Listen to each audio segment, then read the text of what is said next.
Hello, everybody, and welcome back to Death's Curios Season 2, Episode 2.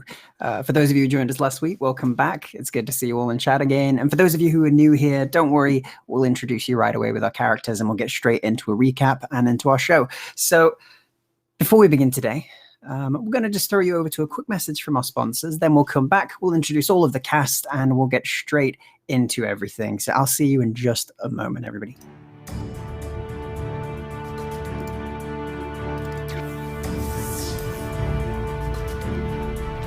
Before we begin today's show, I would like to take some time to remind you about our sponsors.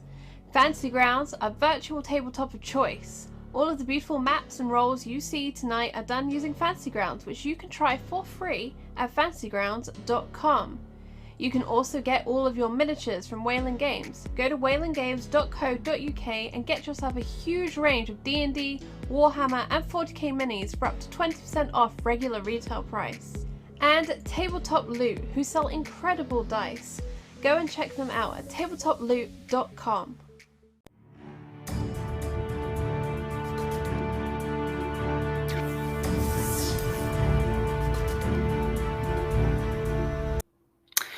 And welcome back, everybody. It's always good to see you back again. We're going to go around, we're going to introduce all of our cast one by one, let you know who these wonderful people are playing today, and then we're going to get right into our recap and our sessions. So we're going to go around the opposite way from last time, and we'll start with Miss Fairchild. Oh, hi! I was a bit stunned then. I am Shakespeare, and I'm playing Miss Fairchild, who is a mourner of semi-stable reputation at this point because she keeps eating all the cake in a frankly disgusting fashion. She is here to help, to not so much to soothe, but to be a stern presence in the background while protecting her many secrets. Brilliant, brilliant. And moving down just below yourself to Delilah Berkeley. Welcome back. Good time for secrets. So I will be playing Countess Delilah Berkeley, wife of Earl Berkeley, and she is, the wife of a noble. So as you can expect, quite pretty, but she's, kind of with a bit of an American flair, as she is an immigrant from America. Maybe a few secrets that she might be prodding at today, but so far she's just going to enjoy her double date as she has some good binoculars. I'm looking at you, Tillie. Brilliant, brilliant. And speaking of somebody who doesn't have binoculars, Magdelena. Yes, Magdelena does not have binoculars. She doesn't need them. Her eyes are perfect because she's half vampire. But she's also really panicked and a bit stressed right now due to the circumstances with which we left her, in which involved her yeeting Chicken Boy out of the room and being very concerned about her papa. Yes, I'm playing Magdelena, daughter of Dracula, bleh. And she a little stressed out right now. It's fine. Understandably so. And moving around to a less stressed out, but still somewhat stressed, Tillie Griffiths. I think Tillie Griffiths finds romance far more stressful than their father being impaled on a stake. So, contest, Oof. Magdelena. Yeah, I'm Humbledore 6, and I am playing Tillie Griffiths, the very flustered detective at this point in time, who, like the rest of this lovely cast, also has her own secrets, but all that is nothing compared to the fact that she's at the opera. Ballet, Nutcracker ballet, with perhaps Satan himself. So, yes. Perhaps. I see your date with the devil, and I raise you 450 years of daddy issues. Speaking of somebody who's got a date with the devil I in fold. a completely other sense, Dr. Verrucht. Hi, I'm Greybearded Greybeard's Tavern, and tonight I'll be playing Dr. Verrucht, the scientist with the artificial arm, and he was having flashbacks, horrible flashbacks last time, so we'll see if we can get some opium or, other such medicine and fix himself up. Brilliant stuff, and I'm excited to see what you do with that. So last session, for those of you joining us today, and for those of you who need a bit of a reminder, it's been a week since then, we got back to our group after they'd spent Christmas and a lovely quiet time up until the day before New Year's Eve. It is on the day before New Year's Eve that we find ourselves returning to our lovely detectives of sorts. Each of them were going about their lives trying to keep themselves going, trying to progress in their various projects, or in the case of Magdelena, please her papa, and make sure that everything went swimmingly up until the turning of the new year in Fawn, London. Everything didn't go as planned, however, as the young detective, Arthur Murray, decided to go and see Magdelena, where they told them that there had been a murder recently, one that they had thought was very suspicious and maybe related to their search for a certain two Curios, one of which is a dagger, the dagger of eternal bliss, one that they now seek out to return, as their contract states with Lucifer. Since then, you began investigating the murders. You went into the office, the small office of the detective, and had a look around what evidence they did have, and saw they had at least one photograph of a body that was since exhumed. You found that they had around 30 stab wounds, multiple, all seemingly happened around the same time, all seemingly in some sort of pattern perhaps, but you couldn't tell, not with the photography you had, but it was a theory that you'd put forward. And on the side of Dr. Verrucht, it seems that your rival and your old friend, a Dr. Lovell from the Lovell Society of Science, has returned to London with his Death Watch retinue.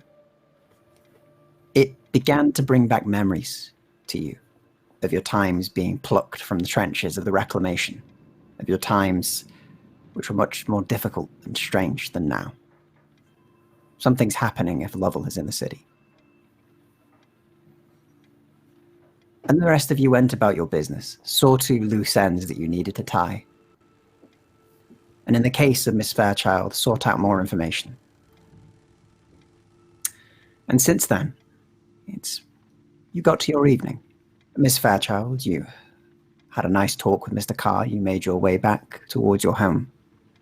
Dr. Verrucht, you sat in your lab, having strange, almost flashbacks, memories flood into you.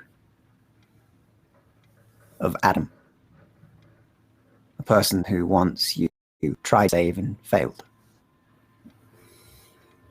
Magdelena, you were to set a meeting with your father, who unfortunately has tripped into other circumstances right now and may not be able to make dinner.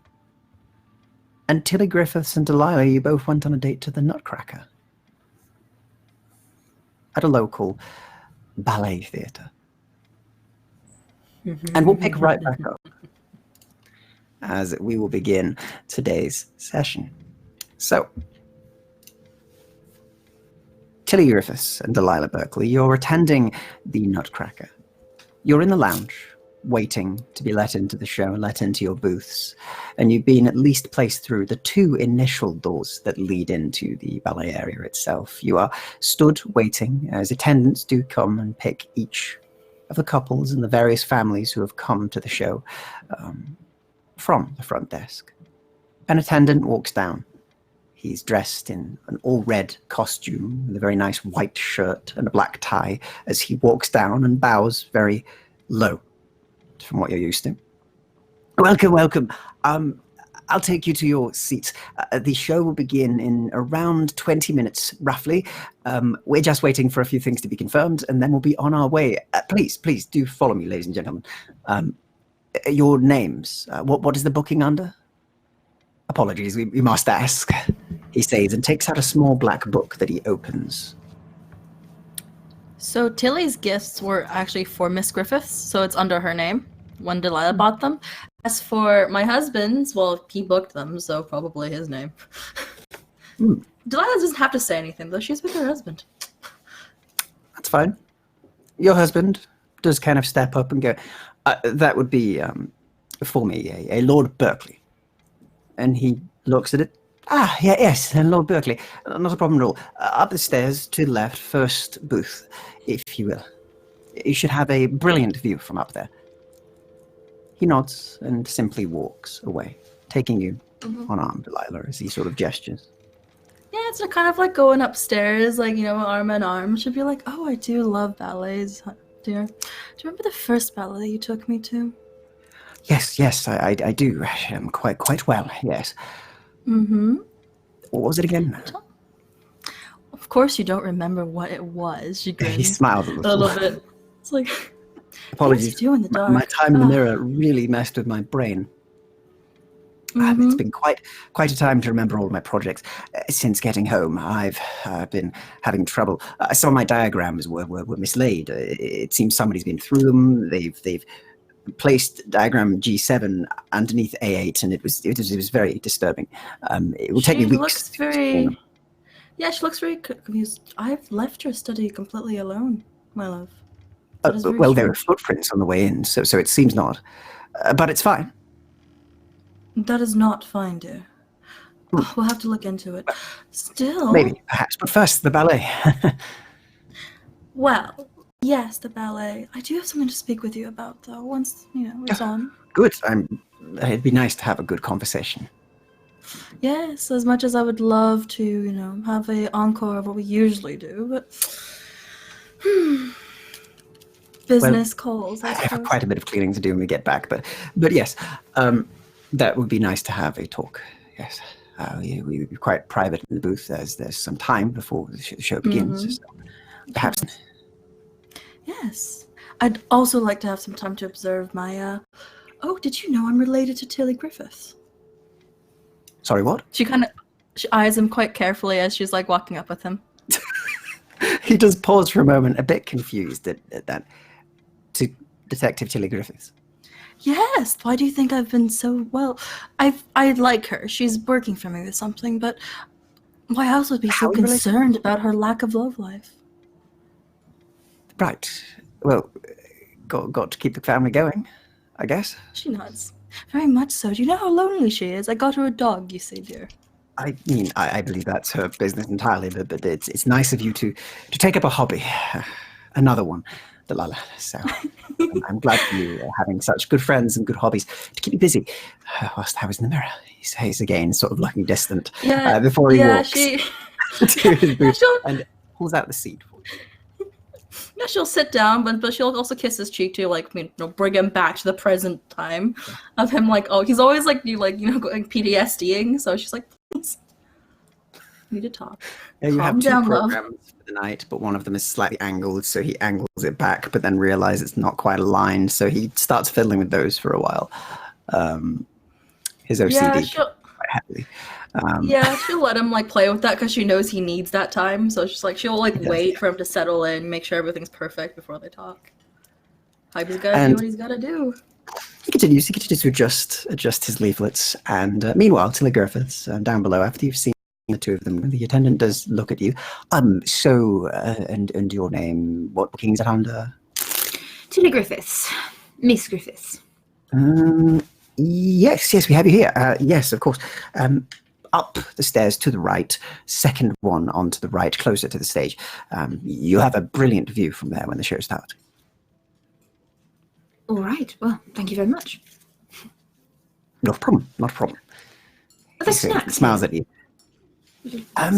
We can have food delivered, he says.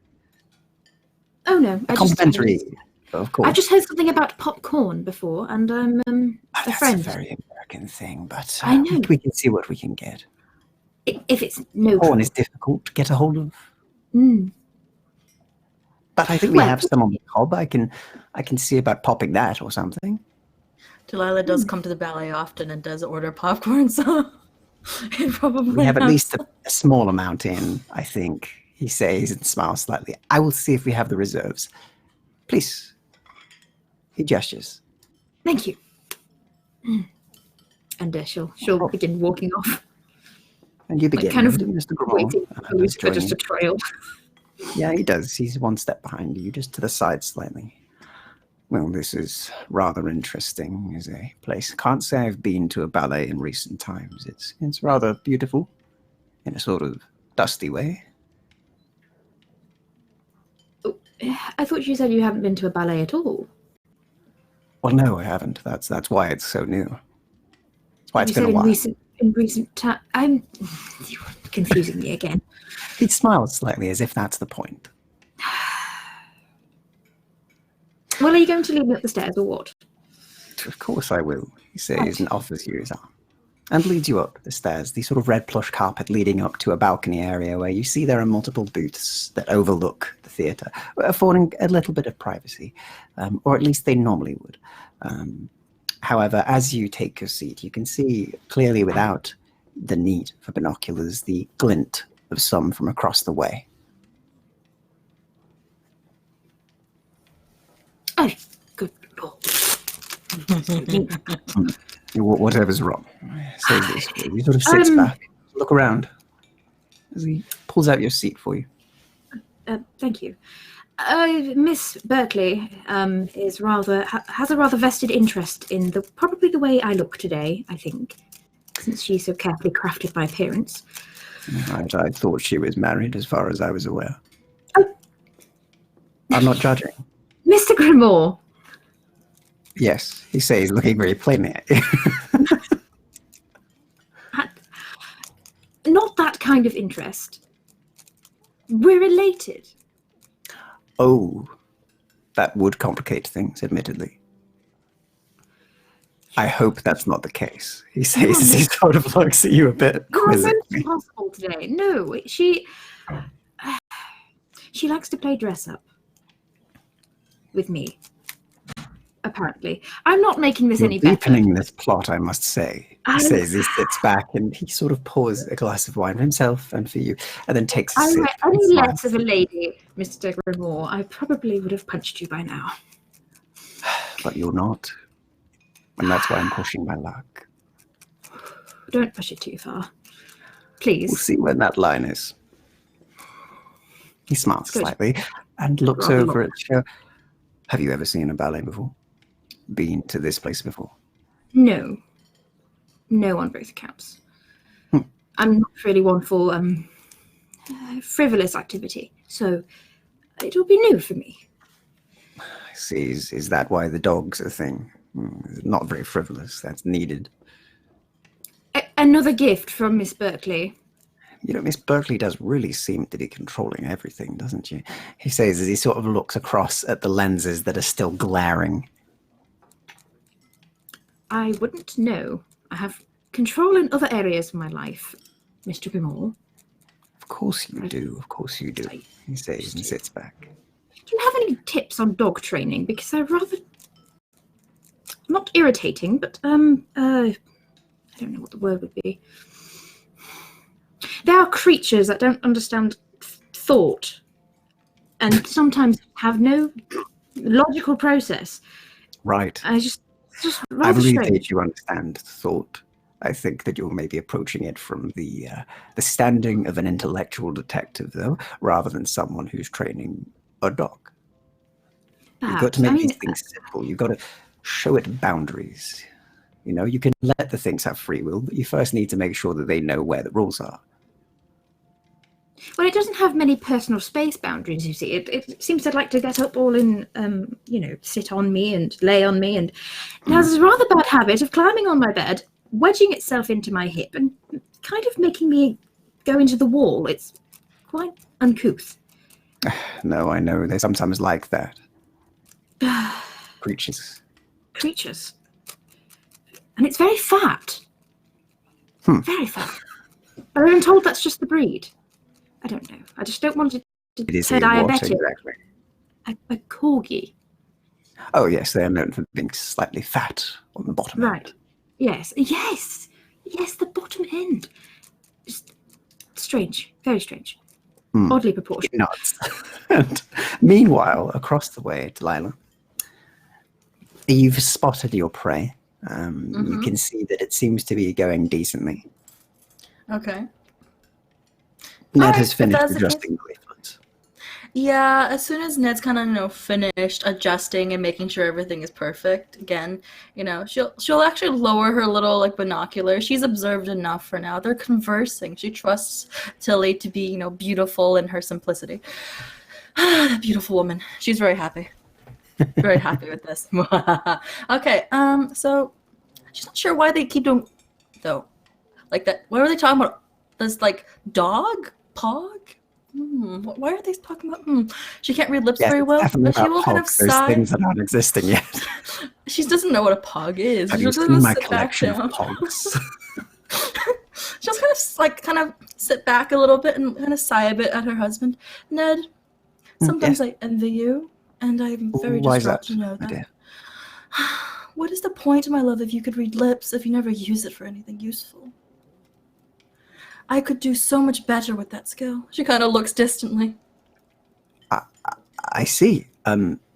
Perhaps you could Now- learn another hobby, perhaps to add to the other 8. Oh, you know me so well, Ned. I would love to learn from you. She grins a bit, Right. but I think I might get distracted. If you need me to read their lips, I can.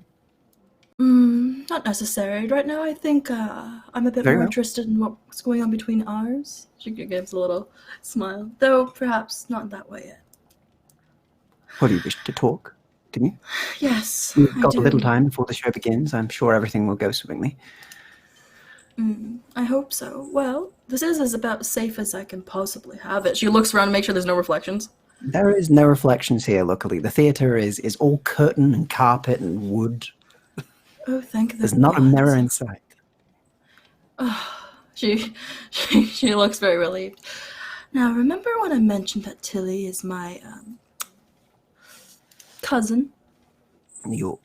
Yes, I believe I remember you mentioning it about a minute ago. Yes.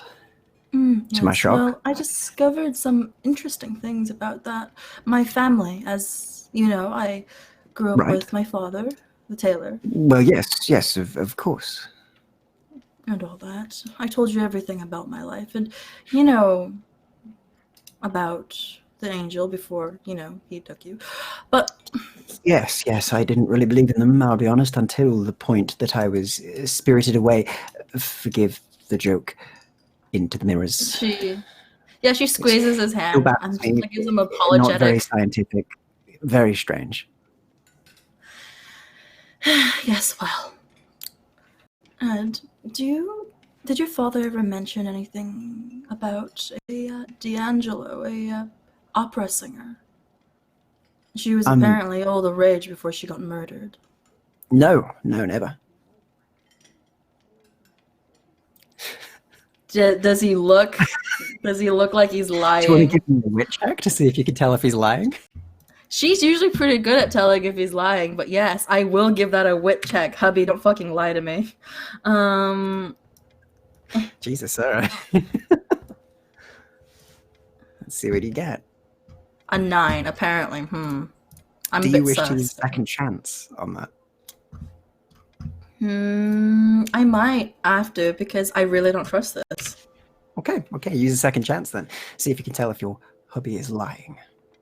Hubby, are you You lying can at tell 11? he's lying on an 11. He didn't lie very well.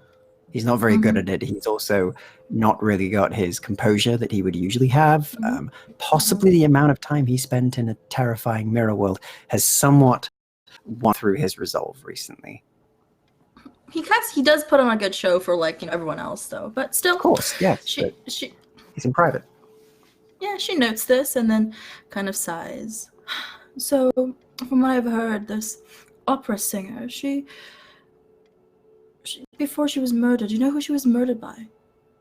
A murderer, criminal, perhaps. Yes. Pretty good bet. Do you know what his name was? No. Well, the dreadful thing was his name is Anton Griffiths, my actual father. She kind of snaps her fan shut and looks at him. Well, it's a revelation, isn't it? Yes, especially that he wasn't the real killer and it was actually your father who befriended him. My lord. Could you care to tell me why exactly we met in the first place, Ned? What do you mean? We met on chance. Ned, Yes. I love you. But did you know Thank you. that whenever you lie, your fingers twitch? Well, they do that anyway. It's very unorderly here. A little bit Everything's just a bit out of place. It's not very good. I must say. understand. But that is not your love of order that's making you a bit more twitchy right now, dear. You were lying to me before.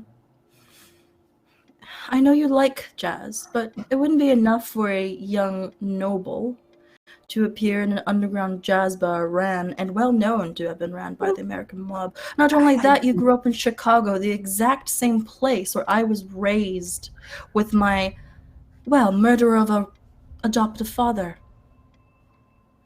Why? Well, how did we meet? Chicago's a big place. It could be coincidence. Probably that. Also, I'm quite keen on jazz. It's all right. Yes, but you would never go to such a place. You don't like disorderly. I was feeling adventurous that day only. Several others. She sighs. You're never adventurous, Ned. Not when it comes to this sort of thing. Have you known With your plenty of inventions, adventures? yes. Please, Yes. love. I want to know why. Why what? I was told it would be a good place to go, so I went. I had By business who? there. Your I had to father? talk to a few people, and maybe, perhaps, by my father, yes. Most things that happen, he would direct me at the time. Anyway. Did you know all this? No, none of this. I don't even understand where this is coming from. My father was no murderer, and He didn't murder yes, her. he made some suspicious deals, but he was an English noble in America. He had to. No. You know, they're all obsessed in with throwing England. tea in harbours things. She shakes her head. No, I meant the part where he bribed the officials to hang my real father. I don't know what that's about.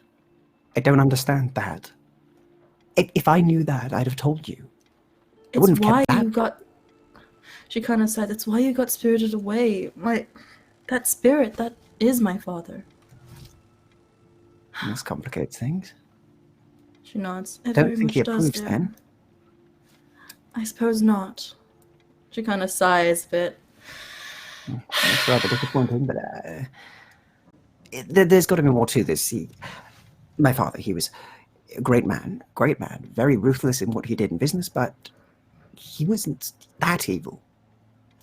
Like, yes, he'd shut down local stores and build better ones that were more profitable, objectively speaking, but murder? I don't think that's quite him. It wasn't Anything him. he told murdered you. was his gross profit sheets. She shakes her head. Remember the man who raised me? I told you about him. The tailor. Yes, your tailor father, He yes. was the one who murdered my mother. Now here's a question. How did a That's all murderer right. manage to spirit away a baby all the way across the ocean to America without any financial help whatsoever, only to end up in the same city as the Berkeleys? A coincidental boat? He says, and meanwhile, across the city, Magdelena, your father, is had his stake removed from heart, is laid Yes. there paralyzed for a while. Uh-huh. Magdelena, Papa! your chicken boy has pushed me onto a stake. He did not. It wasn't unintentional. He's very clumsy, chicken boy. No, he has potential. As a vampire killer? Yes.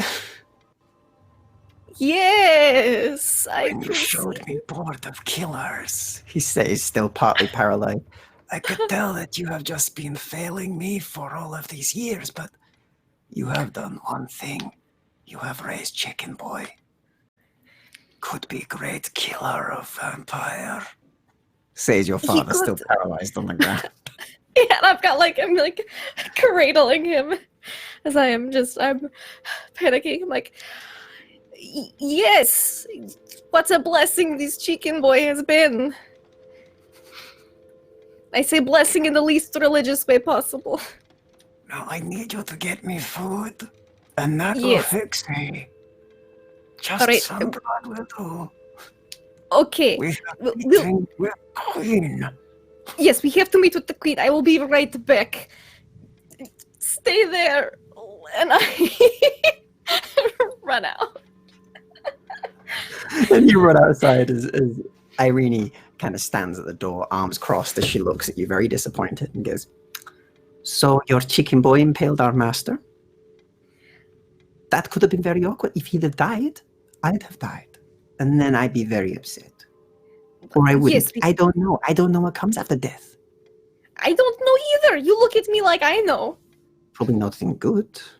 Probably hell. We are vampire. So Probably. Still, control your chicken boy. I- Yes, the Papa, hands of an accidental killer in the eyes of a vampire slayer. it's what Papa said, and he thinks we should train him to be vampire killer. To I could see eliminate his benefit. enemies. Well, yes, we do need to eliminate his enemies. You've not been doing this for years. I You keep on saying, we got rid of that one. You should eliminate one of father's rivals now, but no, you keep I saying got rid no. of- Maybe next weekend I need to paint. What you want painting is swath of death through father's enemies. You have food. Maybe. She kind of crosses her arms, leans against the wall, and looks away from you. You ask nicely, I give you food. And I look towards where the sheep are kept underneath the house. You dare to reveal my secret, and you will never hear the ends of it. Make your life hell. It already is. Papa needs food. Oh, fine. I have a few lying about, she says as she walks off to her room. Okay. She rather sort of moodily drags It's what a looks to broody be house. what looks to be just a gentleman who's very sort of wide-eyed and very out of it as she just sort of drags him lazily through the house. You can hear the thump, thump, thump, thump, thump as she brings him upstairs. And she just sort of passes it in and then goes over towards your father and sort of nurses the neck towards his fangs, and he begins to... Yeah. And with encouraging words, Dracula, Vlad Dracul, returns to his own life as his limbs begin to unstick and he begins to loosen. As he is doing that, I do go check on Cooper because I did yeet him out of the room. So, Cooper, since Yeah. last session, the vote that happened the last time was to give him a corruption. His corruption is going to be killer instinct. The deadliest And as you- 10-year-old in the as you city. go over- He's more than that, it's fine. But yeah, as you go over to the sort of young boy who's kind of collapsed on the wall, he sort of looks up at you lazily with one eye as he seems to have hit the wall quite hard. Oh, I didn't mean to eat him that Your hard. super strength and panic, you yeeted at a very high velocity. I'll help you him off and like, Cooper, are you well? Are you okay? I am... Yeah, I think so. Okay, I good. think I just something might be broken, but I have a it's sudden probably urge a to rib. really just not feel that bad about life anymore. Like, it don't mean that much, does it? Like, I just walked in there, and then you were on a stake. So, like, when you think about it, we're all just bags of meat and blood. That is true, Cooper. Everyone is just meat sick. Yeah. He Certain just looks a extent. bit depressed. But you're a good meat sick, Cooper. You are my favorite meat sick. But you threw me quite a long way. Like, I did. I was he points well. at the It was whole my. hallway that you threw him through. I was a bit panicked because Papa fell on stake, and it could have been very bad for him. I do care about my Papa a lot. I can tell. Because, like, I ate it head first, it kind of hurt. Oh, you will be fine. We'll get you food, and I know doctor. We can make sure nothing is really broken. Yeah, he says and kind of looks around. Why is everything purple? Ooh, okay. I don't know what that means, but probably not good. You should go lie down. I'll just He says, stick and him you in the immediately room. see him just. Okay, I'll just pick him up and like set him in like the nearest room's bed. So we've got extras. You set him in the room, you pop him down, and he's slumbering away. He seems to have a concussion. Oh, poor boy. And you're not supposed to sleep with that, but Magdalena has no idea what to do medically. In a house full of vampires, no one can give you good health care. No. Yeah. So yes, but you have a goal to possibly get Cooper seen to. Your father kind of calls through. It will be a while until I am ready to ascend to the castle and meet your queen. Perhaps you should see to other business for a few hours. All right, I will do that. I will see to other business. Very well. Chicken Boy took bit of fall, so I will take him to human doctor to make sure he is very good for murdering of all your enemies later. Good. I am relying on you to look after him, to train him, to mold him into the perfect killer, so that he may slay Papa. enemies when you did not. Of course, Papa. Good. This will be your greatest work. She kind of gives a little like curtsy, and goes and gets Cooper and just scoops him up, and she goes to go to Dr. Varuk's house. Also, I love the decor here, he says as you leave. Thank you. I painted most of it myself. So you begin to make your way out towards Human Doctor. To human doctor, because I don't know what the human fuck's wrong with him. And you begin to run across the city with Cooper, trying to make it to Human Doctor. Just cradling him Meanwhile, Miss Fairchild, like baby. you're at home. Yeah. It's late evening. It's dark out, as always. Mhm. Havelock is happily reading. He seems to be doing some learning, it seems.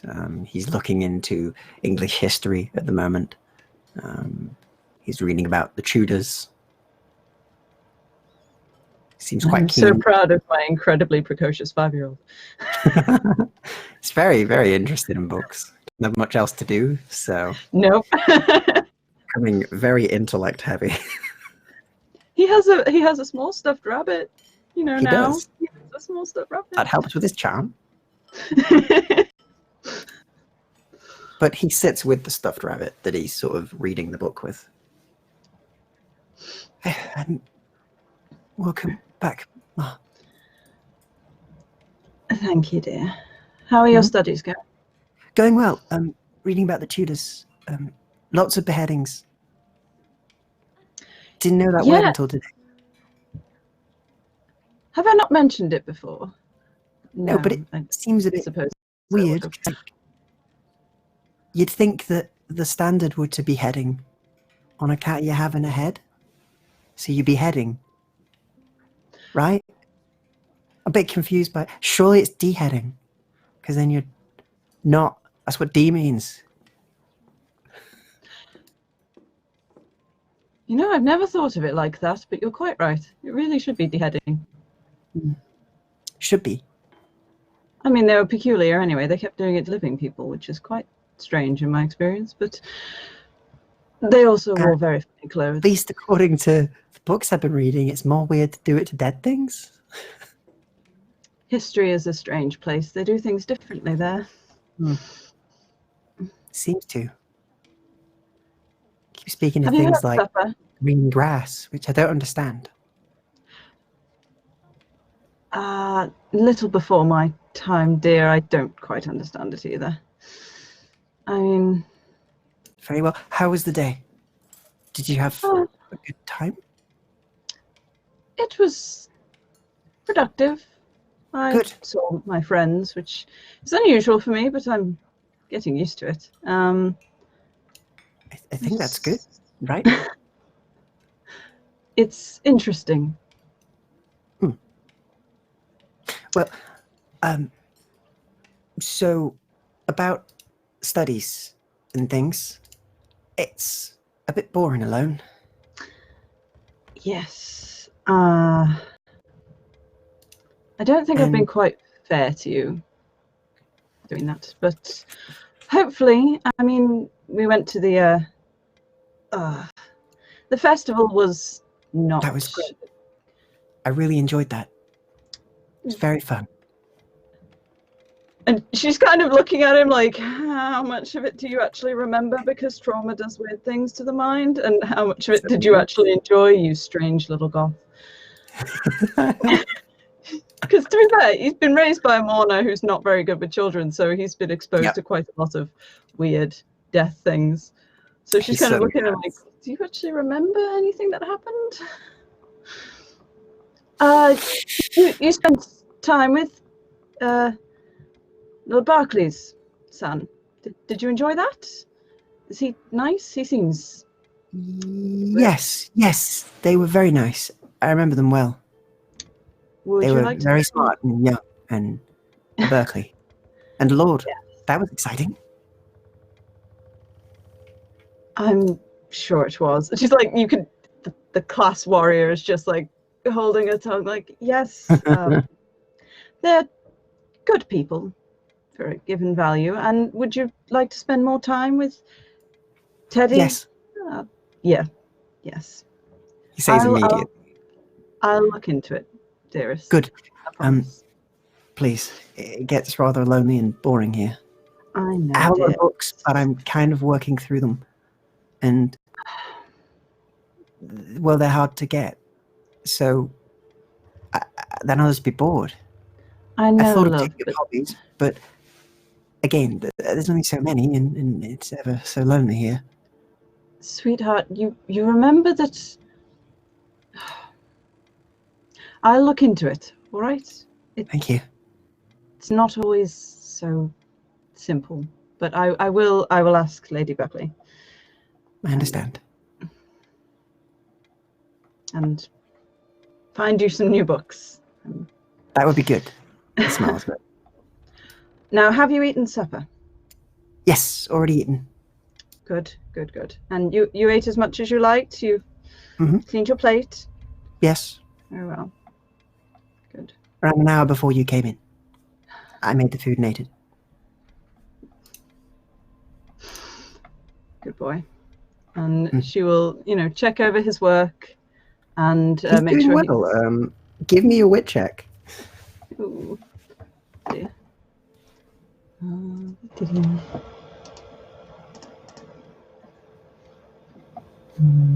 Let's have a look at what you get. Nice, 13. On a 13, you look over his work. It all seems to check out. Nothing strange there. Seems to be sort of setting himself homework. This one's all about the Tudors. And it's in reading. I glance over it and make sure he's got, I reach some of the higher books down from the shelves to give him some further reading. And then I'm going to go and, go into the kitchen and close the door and gorge for a minute. Okay, you do, and you enjoy your food. It's delightful. It's great. And across the city, Dr. Verrucht. Something very familiar to you is coming from your door, and knocking from Magdelena DeVille. All right. The doctor is like, Herbert, get the door. Yes, he says, and makes his way towards the door and opens it. Herbert looking out towards you, Magdelena. Hello, Who are you? Herbert. Okay, I need Dr. Verrucht. Office is closed. No, he's not. I hear him in there. He's closed. Who is that? I'm gonna just take me to Dr. Verrucht. Shuts the door and then turns around and goes, strange lady wearing red, has child in arms, speaks with a familiar accent. Very, very full of themselves. Like, very. You hear a vault door open somewhere, you've actually been to the lab before, so Uh-huh. yeah. So the bookcase slides and starts moving open to this vault door there, and he comes out, and he's in a completely rubberized suit, and he's like, bring him. What happened? Oh, I threw him cross room. And he hit Oh. wall very hard. He said he was seeing things purple. And so I told him to get some rest because I did not know what that means. And then I got you because you are a people doctor. Table, put him here. And the doctor immediately like checks his pupils and pulse, and Yes, there was a bit of accident at house, and I panicked and I threw him, but he landed and he thinks something may be broken, but I don't know. You are So- a professional. You can tell from the beginning, from your initial assessments with your medicine score passively, that he has a concussion. But you can give me a medicine roll to see if you can find anything else out. Sure.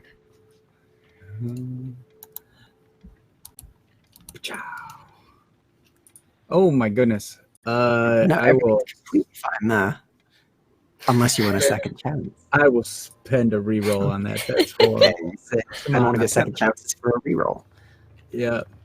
Oh, I didn't even put my modifier in there. That would have been a good idea. It still would have only been Yeah. like 10, so. Still good. Oops. Minus. All right, that's a One of bit better. Minus one of those dice. Well, minus the lowest dice. You cheater. And Getting used to the buttons again. the rules of the game say you just roll 2d10. Nice. Roll 3. Get that in the top. It's fantasy grounds. One It's of the sides. anyway. No, it's all good. So yeah, that's still really, really high with those two higher dice that you've rolled. So you look him over, and you see they've definitely got a concussion. They seem to have struck their head quite hard. They also seem to have landed quite hard as well. And you can tell a common ailment that you see almost on a daily basis when you're dealing with workmen's wounds and the like. As you also see, they seem to have a broken rib. Okay, the doctor does actually shake a fist at the sky in the the And the dreaded sky breaks your ribs. exactly, my ribs explode. Sorry.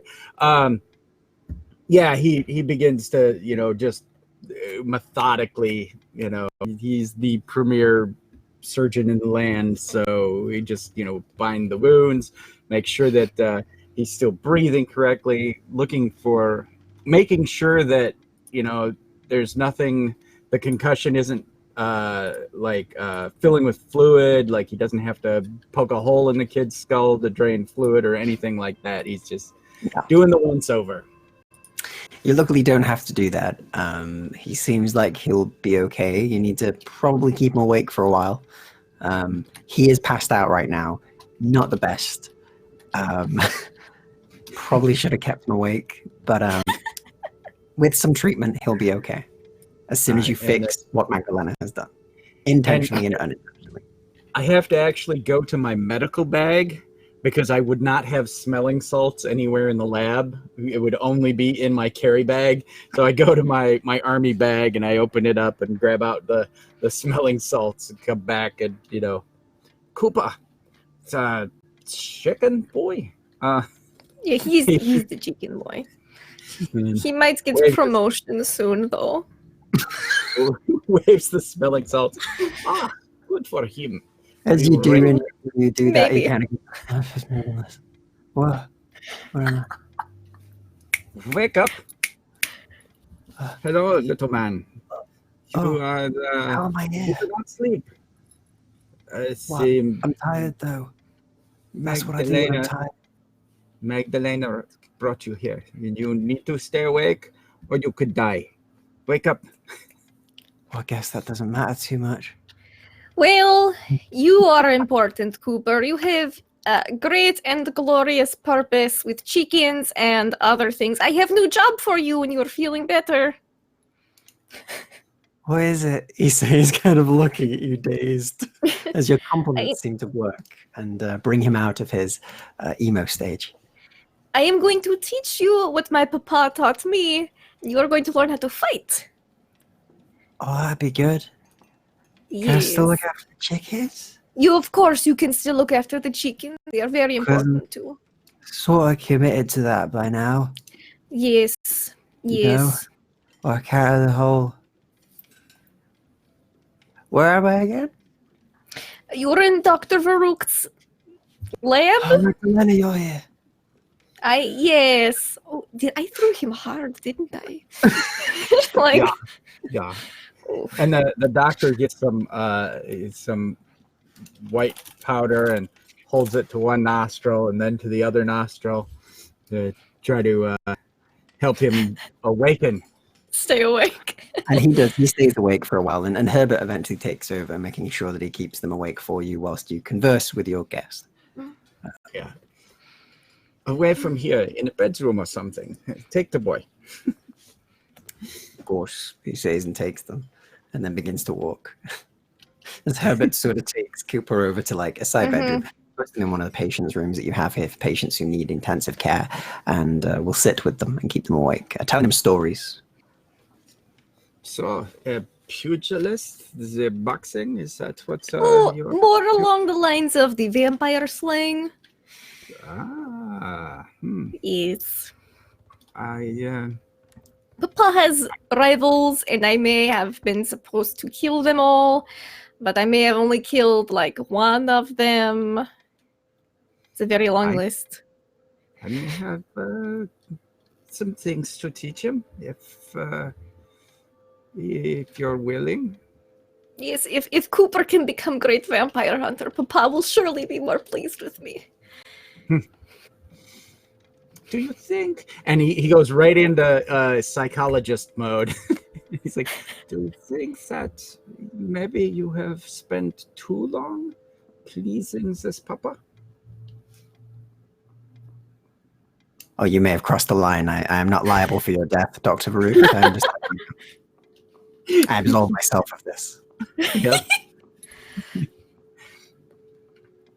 Papa is the most important person in the world. He must be as pleased as possible. He's Vladislav Dracul. Yeah, I think that, why don't you tell me about these feelings you have for your papa? Oh, he's amazing. He's wonderful. He's so wonderful. I love him so much. He's taught me so many things about life. And she'll go into like... Session, could you give me a psychology roll, please? With a +2. And then I had boyfriends, and he'd kill them. And then so he taught me that love is basically meaningless, and that if I was to do it, it should be someone who's almost as important and powerful as him, because he only wants the best for me, because he cares so much. And then I had a horse, and I thought horses lived a very long time, but then I found out that after they got gravely injured in battle, and they'd go up to the stables up north, and then they'd come back and he'd feel better in a couple weeks. Turned out he was just getting a new horse. Yes, that was... So he cares so much. What do you believe he did with the old horse? I think at this stage, like, somehow you've ended up migrating into your psychology room. You're already on the sofa, like he's already in his chair. You know, you're already in the psychology scene. There's like a pendulum. Yeah, little medical. They probably died. There was a lot of wars I was in. I went through a lot of horses. They got sent to the farm a lot. And I mean, the Ottomans don't kill themselves, you know? How old are you exactly? How old am I? That is very impolite question to ask, lady. It is just for medical reasons. I am in a, about a month or so, I will be 450. And the doctor is actually doing like weird math where it's like 450 with father issues for that. It just started. You see a side scrolling of how absolutely fudged up that situation is. Yeah, On your he'll, 15, though, you think you could treat it over time. all right. I'll continue to move that along and actually, start taking notes and basically open a case file. And then there's his coven of wives. They don't all get along with me, mostly because most of them are younger than me. He's getting these women in their 200s and 300s, and I'm like, Papa. But of course, he can do as he pleases. So I just. These women, the 200 and 300-year-olds, do they So immature. Do they look younger? Like, when were they turned? As it depends. He has a lot of them. So he goes through them kind of quickly. Sometimes they do not please him and he throws them off of highest tower. And Or we also have this place, this well with chains in the bottom, and sometimes if he's really unhappy with someone, he lets sunlight, like waits till dawn. And as that happens, then you continue your session. Meanwhile, at the ballet, to get back to you lot, you are all waiting, and you've been talking, conversing lightly, and at least from your side, Tillie, it looks. Could you give me a very quick, just a very quick wit check, please?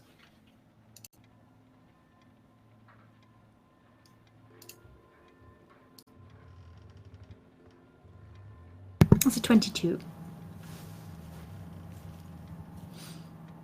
Very, very nice. So you immediately look around with your eagle eyes, and It's 24 if it's perception. brilliant. So you look around, and it's a delightful place. This place is a delight for your senses. The tastes, the sounds that you're seeing from all of the different colors around the rest. It's delightful. They're so pleasant as your synesthesia kicks in, and on the whole, everything is quite nice. You can almost taste the anticipation on the air as the audience await the show.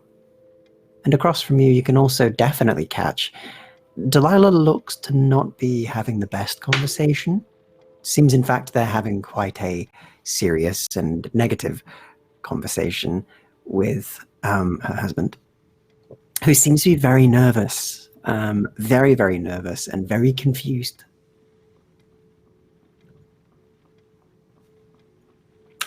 Right. Okay. Mr. Grimoire? Yes, he says as he pours his second glass of wine. She kind of eyes the wine a little bit before looking back to him and shaking her head. Strange question. Do you have some sort of Yes. superior hearing? What do you mean? Like, can I? I can hear very well, I assure you. I heard Right. everything you were saying before. That's not what I was testing you on. I'm not trying to trap you. Good. No, I'm just noticing that my Miss Berkeley is in a bit of a confrontation right now, and I'm a little bit worried. That's all. Trouble in paradise, it seems. I can't hear it from here, of course, but Of course. She kind of looks at him suspiciously. But I have my suspicions. I mean, recently went into the mirror world, got her husband back. Nice Christmas present, I'm sure. I'm glad that it worked out well. Probably something to do with that. Maybe it's to do with the relatives thing. After all, you're related now. Yes, Maybe your gift came with a he's lot of... displeased that they're spying on you or something. No, No. can't be. Far too nervous for that. No, your gift came with rather a lot of mess. Yes, they usually do, he says and smiles a little bit. But come on, detective. Surely you can deduce something about this situation. After all, you're asking me the questions, but you're the one who finds out the answers. I more like to supply more questions. That's sort of my feeling. Yes, you do boggle the mind on a rather Aim frequent... to, he says and takes a sip. What do you think? Recently brought back, very much in love with each other, obviously. Comes to the ballet to have a night out, not knowing that we're here, if it's the husband who brought them. Well, it's either Delilah is obviously questioning him about the last time they went to the ballet, or the first time they went to the ballet. That seems like something they would do. Or going through the mess of how she and I are related, and that his father was a rather devious man who orchestrated the death of my uncle and her real biological father. That would probably be it. I was rather nervous. Well, he says and just sits back. You might have just cracked the case, Detective. It's hardly cracking the case. I'm just worried. I'm sure whatever it is, they'll handle it. We have a show to watch anyway. I'm sure it'll be on soon. It's running about 10 minutes late, but sure that's nothing to be worried about.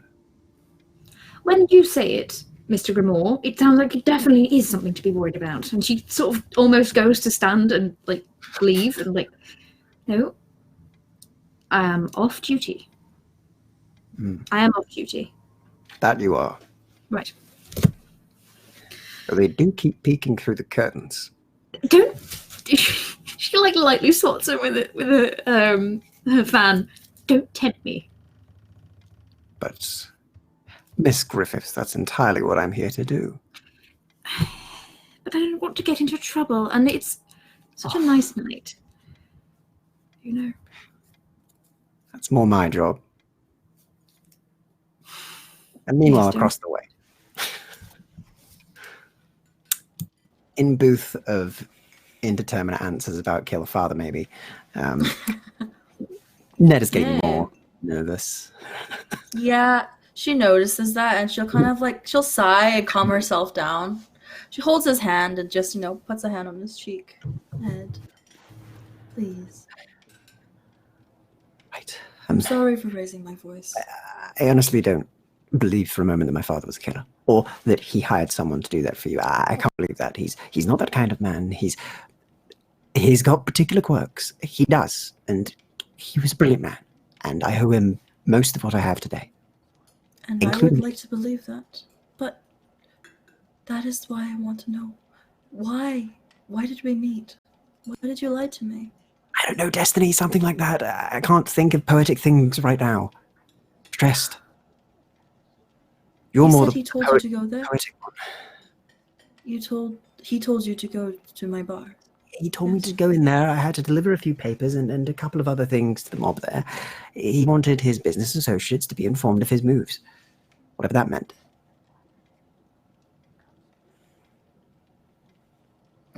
He also worked with the Americans? Well, I don't think he worked for them particularly. I think it was more of a acquaintance. Yes, something more like that, I think. We had some of them visit from time to time. The leader came to dinner from now and then. They used to have visits in his study and the like to play cards and things like that. They were on friendly terms, yes. But then again, I mean, the way that America was going at the time, he was kind of afraid for his life. He had to get protection in some way. So that's why you knew Mickey. But I didn't really know Mickey, to be honest. Seen him before. That's about it. It's kind of like just kind of sighing. Brings me to a whole nother question, a whole nother more trouble. There's so many. But the show should begin soon. It is getting rather late, though. He says as he kind of looks at his sort of pocket watch and then puts it away again. What's keeping him? I don't know, but well, is that everything then? Yes, the lovely Lady Marie Holly Bonnet is supposed to be in the play, in the ballet. That they're brilliant, all the rage in London right now. They're very popular, very big. I'm sure it'll be brilliant. I'm sure there will be, love. I do have one last thing to speak about, though, Ned. Yes, of course, more things, yes. This one's more of an apology, my love. Why? Well, I kept Mickey under our roof. Yes, I do have some particular words on that. I know, yes, I know. Such as why. That's the main word. I think that is the primary word that I would employ in this conversation is why. Yes, all right. Well, we haven't had much time to speak, really. I've been quite I distracted. understand, and I totally trust your judgment. I have no fears on that. But it seems like inviting bad news. She kind of nods. Well, bad news struck when you got taken from me, Ned. And you know how people talk, what they think. That I Yes, married you for very your often. money. They do talk all the time. In fact, it's rather perturbing how much they talk to people. She nods. Now, add the fact that I'm not English, not like you, and that you're rich, I'm not. Yes. And then you suddenly by association. disappeared.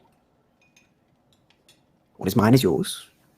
She shakes. Yes, that is why. People started thinking that I killed you for your money. Dreadfully dramatic of them. Indeed, and there were going to be the police after me. But Right. Mick bribed them. Oh. So I wouldn't be hung for murder. Oh, well, I suppose some sort of thanks are in order. She nods. And Maybe. then when the English mob and the Americans clashed... We don't call them mobs around here. It's insulting. What do they call it again? Mob. A gang. Isn't it the same thing, love? They both break laws and shoot guns. No. It isn't. No, they don't. It's not the same. They don't use as many of those things, and also they are a gang. They are a mob. There's a different connotation. I'm not going to Are you really getting patriotic right now, love? I am always patriotic. That is true. You're very cute when you do it. Very handsome. The English gang and them had a bit of a kerfuffle, and I think Mickey was on the losing side. Something about widows and blowing things up. Again, dreadfully dramatic. Indeed, I thought so too. They said something about a molly as well. I heard of this particular... I don't know what this term is, though. Now, Oh, you probably don't want to know. I would love to know sometime, though, my love. I do want to know more of your culture. Now, Of course, and that's the best place to start. Not with our history. I have been learning your histories. Now, so he came to me for help, and I couldn't really say no. He's already been shielding me from the police. Well, you could have said no. He would have died. Yes. Your disregard for human life is about as It isn't a same as disregard for human life. Magdalena's, Human I life is swear. very important, especially when they're needed to work. But the point is, he's taken a lot, and sometimes the universe has to balance these things. She nods. Anyways, I've sheltered him long enough, and besides, you are back. I'll leave it up to you how you wish to deal with him. Though I do wish to speak with him first. He'll probably hit me or something, and that's not very good. She thinks Not that, much yes, you're right. so to speak. Ah, yes, I do love that word, fisticuffs. That is probably one of the most adorable English phrases I've ever heard. Anywho, so now, if your wish is for him to be gone, I will speak with him. Yes, I think that would be good for all of us. I know it's been causing you much distress. It has. And we don't need to add more hangings to our household. She nods. I will be looking into that, by the way. Ned, there's a lot more to talk to you about. My current companions. Why this show isn't on yet. 10 minutes late. That is true. Oh, she goes, she'll like, oh no. She'll think about it. It's like, well, do you want to be difficult? Well, yeah. She'll think about ways to distract him and then enact them to distract him. And you distract him. And Tillie, after your detecting of what is going on, things seem to be more positive now. They seem to be more relaxed. And it's about that time the show begins, and both of you see the curtains drawn and the ballet begins in front of you of the Nutcracker. It is a wonderful showing. However, as you're watching and enjoying the show, and it is amazing, There is something slightly different, and could you both give me a etiquette check, please, or a streetwise check, please? Ooh. I think Ooh, I have my etiquette is slightly better. streetwise. Yeah, my etiquette is better. This is not going to last. Oof! 6! Not very etiquette right now. I might be distracted. Okay. So, on your rolls, you, at least, Delilah, have no idea you're kind of distracted. You have a Tillie. You have a look, and it is beautiful. It is amazing. The show is brilliant. It's perfectly performed, almost.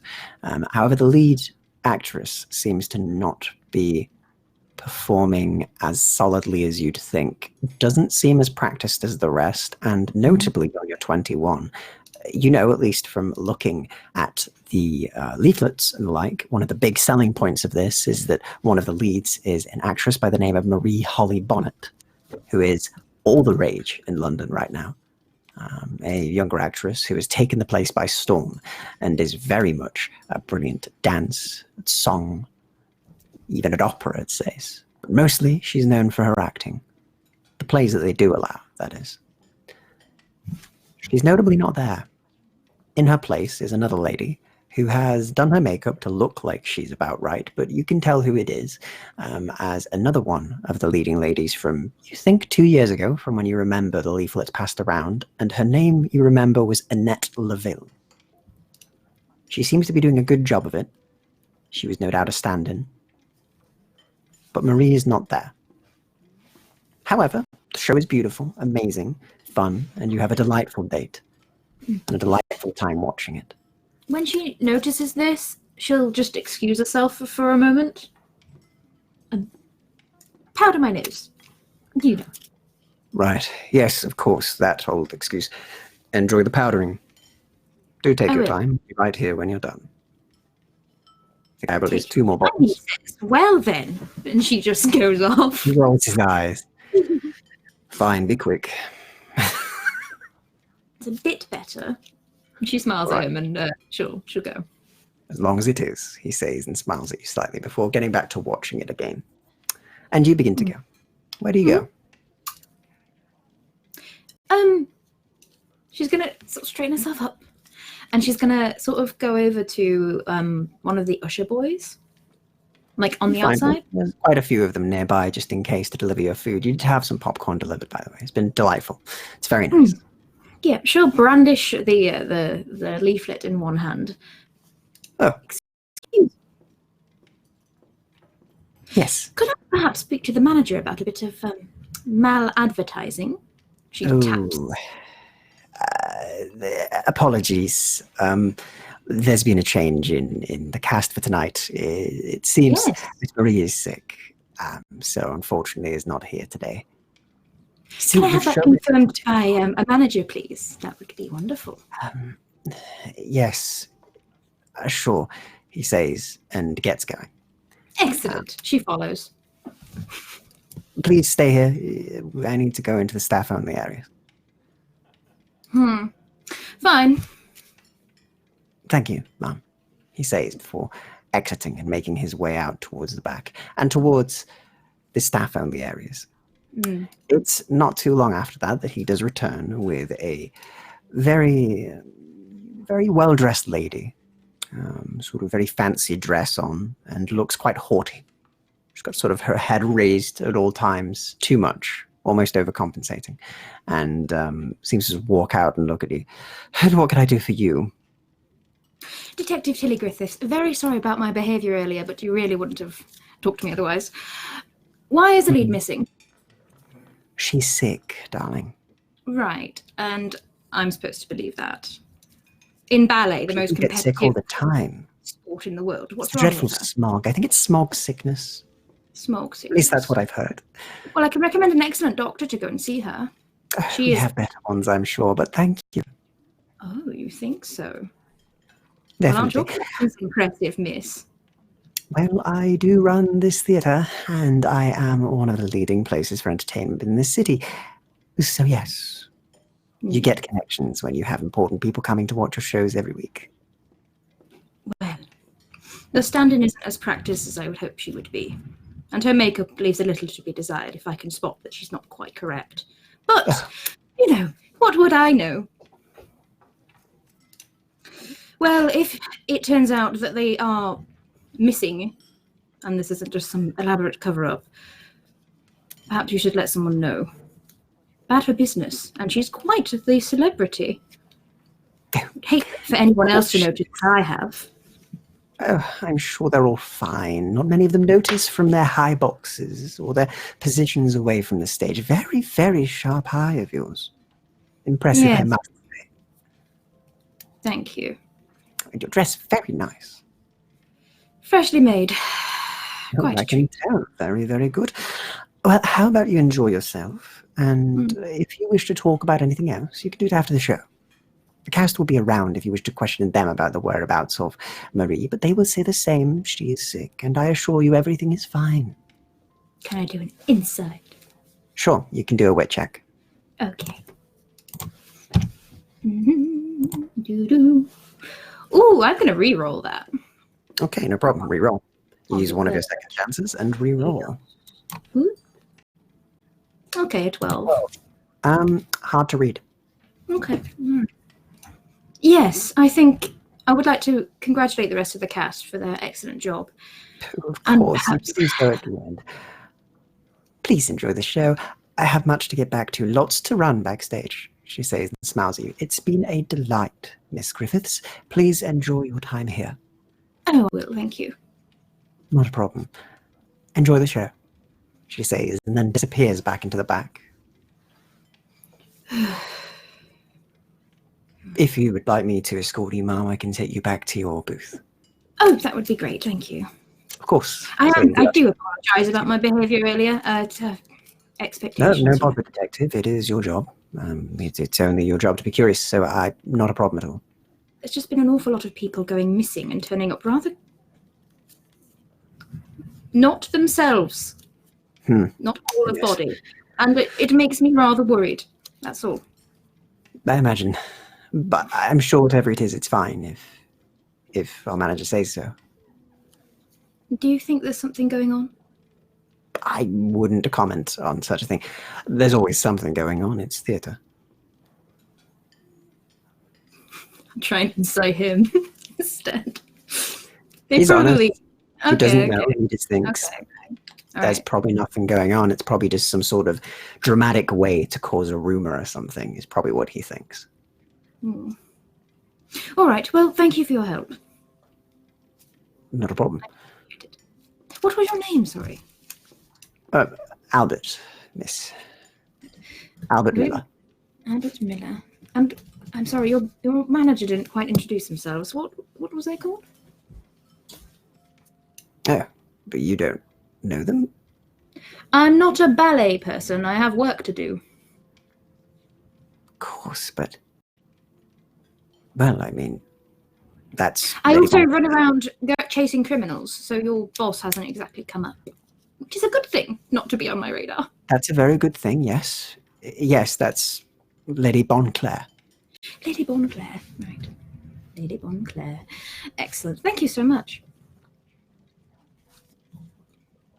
Yeah, and she'll give him a little head tilt and go back to Mr. Grimmauld. And you go back, and he's sort of filling his glass again when you get back. Do you really need alcohol to tolerate my presence, Mr. Grimmauld? Detective, I'm sure you can solve that yourself, he says and gives you a smile before gesturing to your already full glass. No, I'm just enjoying my night off, you could say. Wine Right. is delightful, and I have a high tolerance. Yes, I'm sure the devil does. Revelry is Sure they do, whoever they are. She just looks at him. He takes a sip of his wine, and meanwhile, across the town, Miss Fairchild. I've How long finished my is that? repast. I'm cleaning up, and then I will You've go out and finished check your on him. food. You check on him. He's already got himself ready for bed, and Havelock is already in bed by this point. On time as usual. I will tuck him in and make sure he's got his bunny, and I will settle into the bed next to him. Would you like a story, dearest? A light one, if that's okay, Ma. And I will get up and probably retrieve a Grimm's fairy tale from somewhere, because that's the kind of person she is, and read one of the slightly less horrifying stories you can find. Something without deheading in it. But she does all That's the certainly voices. something. She does all Could the you give me a voices. performance check or an acting check, please?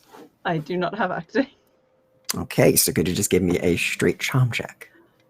Okay, so I have a modify for that. It's not good, but there you go. Okay, I want to use one of my second chances because I can't be this Okay, bad of no a problem. parent. So you make a second chance as you reverse time and try and make sure that you don't narrate the book as bad. And it's Okay, I'm just gonna marginally let it better. go. 10 is good enough to appease Havelock, who is a very starved for attention child. And he's happy to have you home. He's happy to have you reading to him in the first place. And so your perhaps not expert theatrical performance of the tale doesn't bother him. He's not looking for that. And he's lulled off to sleep eventually after listening to the tale. Very happy, and very quiet, and very warm next to you.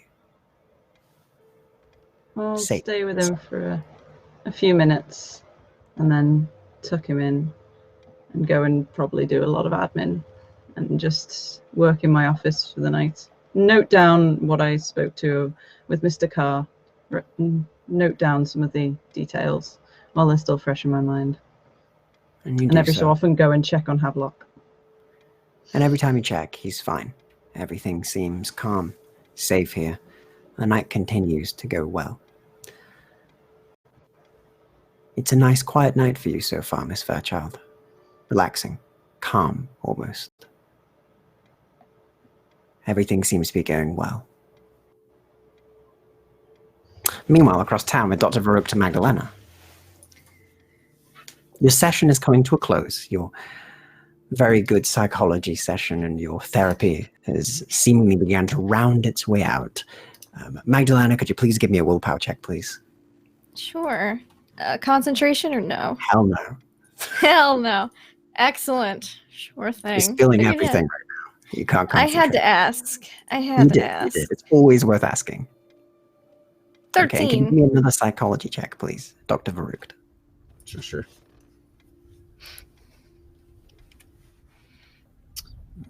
And I just feel like I am so cursed all of the time because I only seem to disappoint everyone. Constantly. Shall we have another talk like this maybe next week? Sure, you seem very interested in all this history and stuff. It's very, very often people do not want to hear this. Oh, it's fascinating. She has no idea what's like actually happening here. It looks like She's like, man, just really wants to know about my life. Wow. He's scribing it all down in a notebook and everything. So,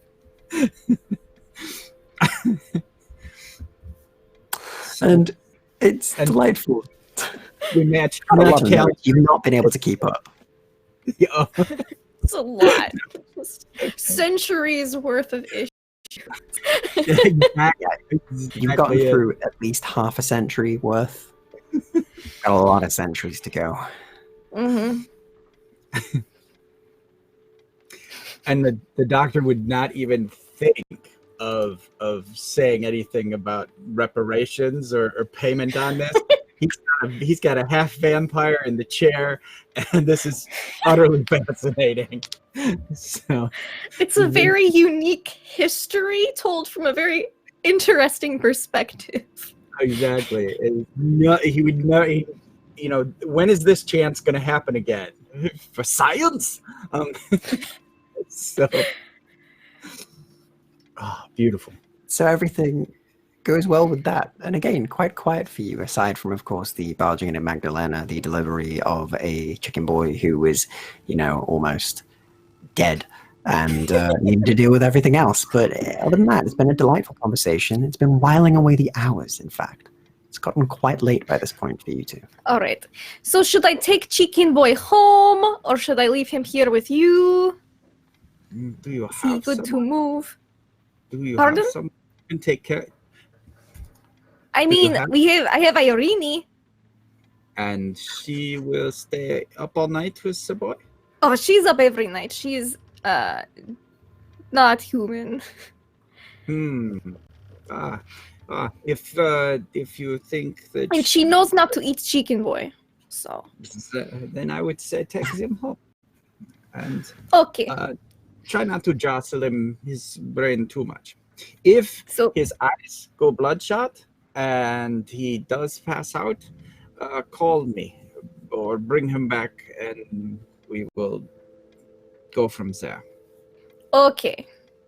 And I give her some like painkillers with instructions on how to. Yeah, you have to give her instructions, otherwise she's just kind of like, "What's this?" Exactly. That's why he writes it out. And it's about that time that you do receive another knock on your door, Dr. Varuk. Herbert! Yeah, he says and begins to make his way down. And he opens the door. You can hear sort of mumbled things at the door. And shall we? Sure. All right. And I'll walk her out towards the door to do two at once. Say goodbye to her and see who's at the door. Okay, and as you walk downstairs, you do see what looks to be a young man, sort of mid-teens, sort of more well-kept, but sort of mid-length, brownish hair. His eyes look very tired. He's got very, very deep rings near his eyes of these bags from where he doesn't sleep very much, apparently. And he sort of frantically looks around a bit, but stays very still in the body, but his eyes look around a lot as he seems to be dressed quite finely and has a very nice jacket on, and he kind of looks over at you all. But he's very alone, you see. It's very late out. It's very dangerous out. Hello. You're Mr. Varut, yes? Wait, Ben, look Yeah. at me. That's good. That's very good. Yes. Are you? Yes. Oh, well, that's not too important right now, but can I come in? I've been walking for a while and I'm a bit tired and my legs aren't that big, so I've been tired now. Please? The doctor gets real squinty and he's like, 1 moment, please. And he goes into the study and puts his harness on with gun, steak. I follow, and I'm just like, "Do you want me to eat him? Because I could go for a snack." We'll see. I appreciate the offer. Thank you. And comes back out now in a rubberized suit and a greatcoat on. And then, yes. Oh, you're very dressed. And please don't eat me. Then I give him the squinty eyes because he heard that from very quietly said in the study. Anyway, if I can come in, it'd be nice. And if I could have like a cup of tea or something like that, that'd be nice. It's quite good with a lot of sugar. Enter, please. I'm sorry. Herbert. All right. I sniff him. Stays Does he nice. smell human? He's very human. Smells human. Okay. Smells living. Would you Has the please smell make- of posh about them though, Ugh. but doesn't act like it. Herbert, would you awaken Hannah and have her bring some tea? We should go Yeah. back to the study and Tea go is back on to the. almost very quickly afterwards and brought. As you go to your study, and tea is brought. The young man comes with you. He's very polite and high waits. You just look around at everything. He's very curious about your entire house.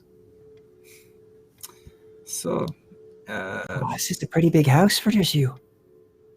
yes. I mean, it's pretty intense and all that. I mean, I know that you got your lab here and everything, but that's kind of cool.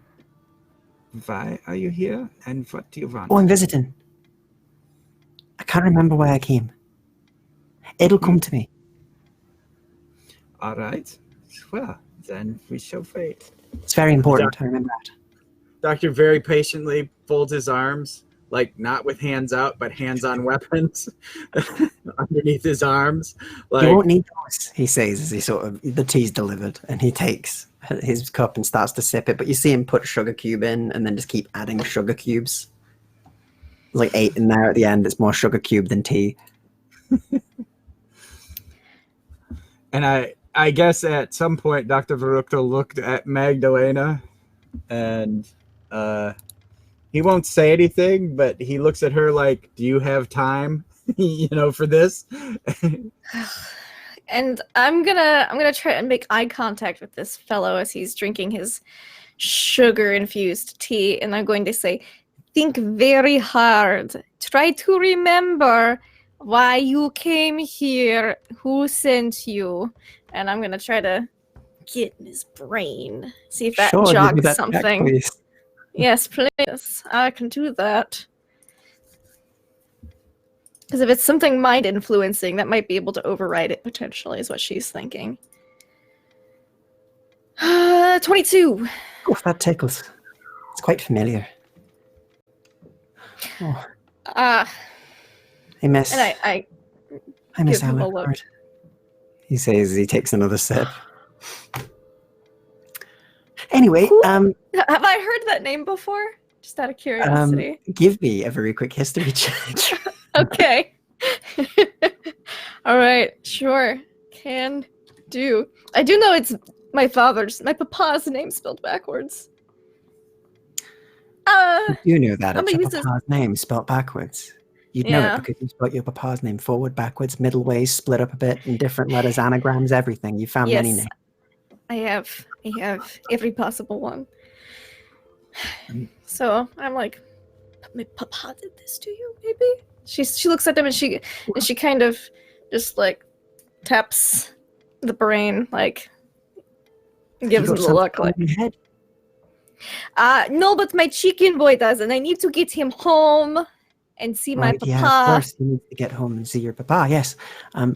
Right, so he takes another sip of his tea-infused sugar and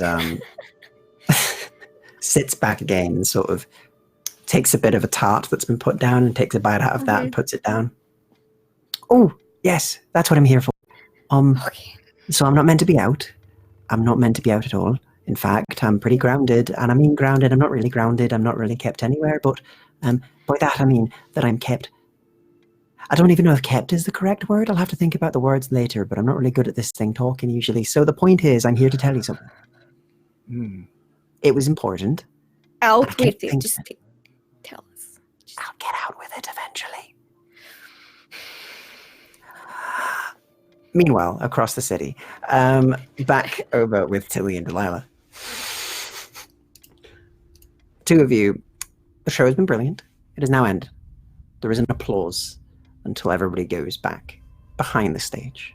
You're delivered more popcorn, more wine. It's been a delightful time, Tillie, and even yourself, Delilah. It's been lovely. You've been afforded food. You've been afforded drink. Your company has been great.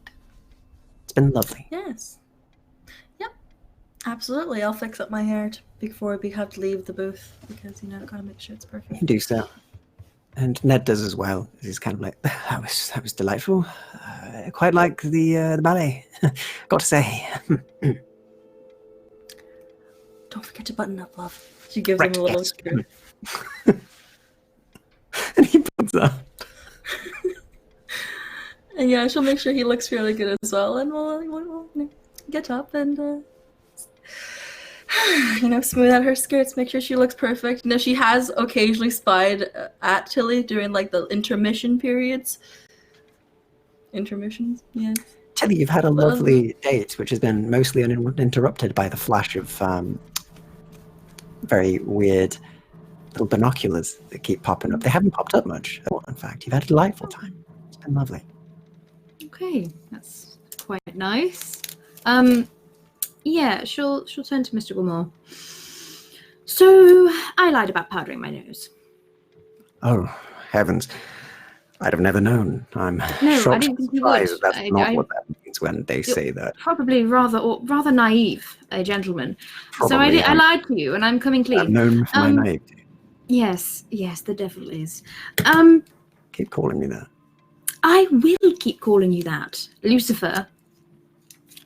All right. Sorry, Tillie doesn't have as much significance historically, I guess. I'll find something to do that's significant. I Say, would prefer if you didn't. Did you not notice the leading lady? Of course I noticed that, yes. Is this a trick? Is this one of those, were they prettier than me things? Because I'm not falling for that. You haven't even told me I look nice this evening. I'm not going to go fishing that hard. Absolutely beautiful.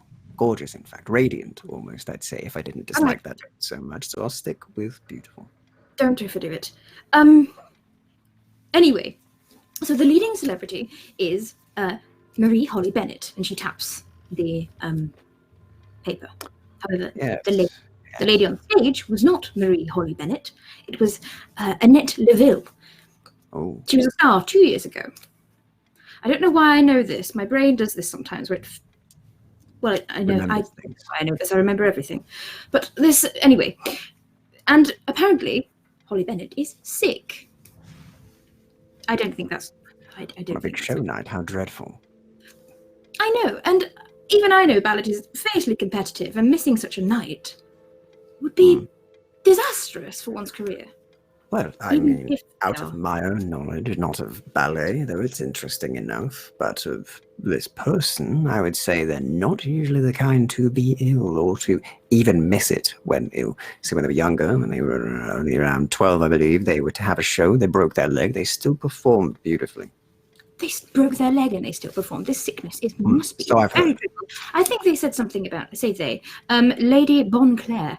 They said something about smog sickness. Which a rich noble celebrity would take care of their lungs. You know that. Dancing on a broken leg. Unless they had accidental or intentional smog sickness, perhaps. Perhaps it wasn't smog sickness at all. Perhaps it wasn't. Besides the point, we're going to say our congratulations to the staff backstage, and I may or may not go into investigator mode. So just, well, you already know what I'm like. I don't think you've left it much this evening, though at least for an hour you did. I'll give you that. And perhaps we can turn off the detective mode later, after you do your detecting. Well, it's not something I can switch off. We'll see. Okay, right. Well, backstage, let's go. Okay, and you make your way backstage, and you go to meet the actors. And Delilah, what do? You manage to leave, and as you do see Tillie sort of walking out rather briskly, followed by Mr. Grimmel, who gives you a nod. Give me a moment. I was kind of squealing. Okay. Voice. I have a voice.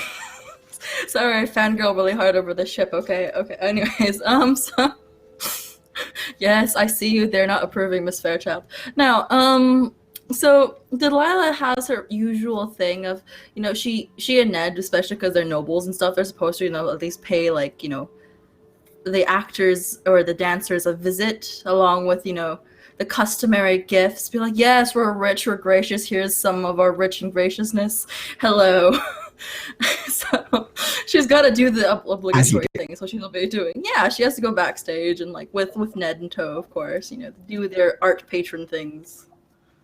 Of course. So she has to do that. She'll be like, I wonder what Tillie's doing backstage. Do you think she's doing the same thing? Oh, I guess she is from a relatively well-off family. She kind of whispers to Ned. I didn't get to pay much attention to them, I must say.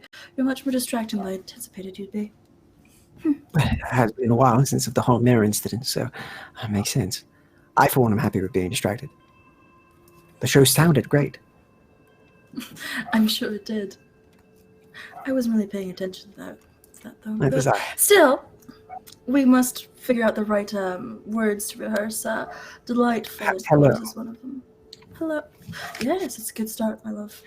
Yes, usually on the top of my list of introducing myself to people. Mm-hmm. Of course, you can always just, stand back and look as austere as always. That's what I'll do. I'll stand back, I will look like a noble, and you can do the talking. She nods and just, kisses his cheek. He smiles, happy that the burden of talking at all with anybody has been taken off of his shoulders. Yeah. She knows he hates talking to people. It's okay. She likes to socialize. And they'll paint a pretty picture as they walk down to do their rich people greetings. And you go down. Well, you she do your looks off at Tillie, kind of curious, And you see Tillie weaving their way through the crowd towards the back end as they make their way towards the backstage. And our listeners, they've gotten an exclusive invitation. And you are allowed in the back, where you do see the various actors and the various dancers and the performers all sort of still half in costume, some of them getting out of pieces of it as they're sort of in their dressing rooms in the backstage area. Okay. And Tillie's kind of there as well. Then I'll kind of wave hi at her. Hello. Oh, did you notice it as well? Notice the wonderful show? Yes. I think I've noticed, actually. I'll leave you ladies to it. Lord Berkeley, isn't it? How about we go and get a drink while we let the ladies speak to the actors, he says, and sort of looks at him and he goes, I look guess. at Ned to ask to see if he wants me to make an excuse for him. Probably, but he's kind of already being dragged away. Yeah, she's like, when it comes to distracting Ned, he's just like, come on, Ned, let's get going. He sort of gives you a nod. Enjoy your greetings and not detecting. I turn slowly to look at Tillie. Not Enjoy your detecting. 7th or 8th drink. No, it's definitely 8th. I was counting. You know, I've always been worried that some younger, prettier thing would sweep my husband off his feet and drag him away from me, but not a man. Well, he is the devil himself. Now. Yeah, she just kind of sighs a little. I was like, well, he is a rather charming one. Oh dear, I hope Ned is not going to leave me now. Well, so, Miss Tillie, I heard... sarcasm in that last comment. Perhaps. I am in a good mood today. So, you'll be happy to know the talk I said I'd be talking to Ned about. It went decent.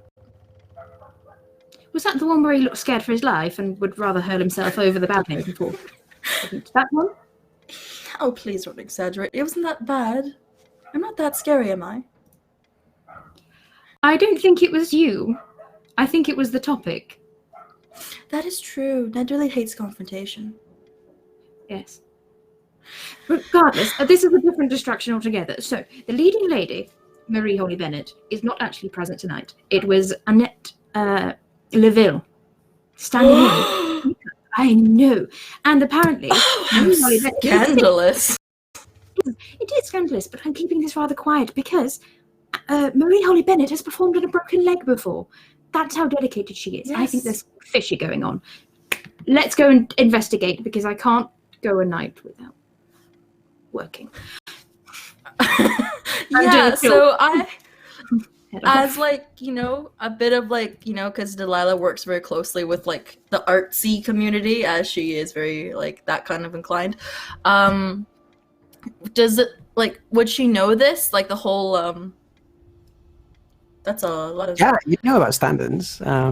People have understudies and the like, just in case something happens like this. So they usually do have understudies, but something like this, rarely, given the sort of big lead they are, and given it's a very complicated routine, and given who it is, it seems unlikely that they'd have understudies so ready to stand in. Yeah, and not just that, would I know of their leading lady personally? You know how Delilah's always fishing for more talent and new and glamorous people? Would I know personally about anything about her that would make this definitely suspicious? So you have a think, and could you give me a streetwise? Can I give you an acting instead? Now we're arts? No. Okay. You can use an acting, by all means. Cool, because she is actually a trained actress, as that is a thing. She does an opera in... Of course. 12. I'm rolling a lot of solid 12. Thank you for the gifted subscriptions as well, Megabot. It's really cool of you. Thank you very much. Dang. Wow. It's amazing of you. Thank you. It's 5 subs. Brilliant. So 5 subs will bring us to our 5 subscribers goal as well. Wait. Which will does activate that mean... a Wild Magic Select. So let me quickly update our UI. So we've got all of those lovely subscriptions that Negaba has given us.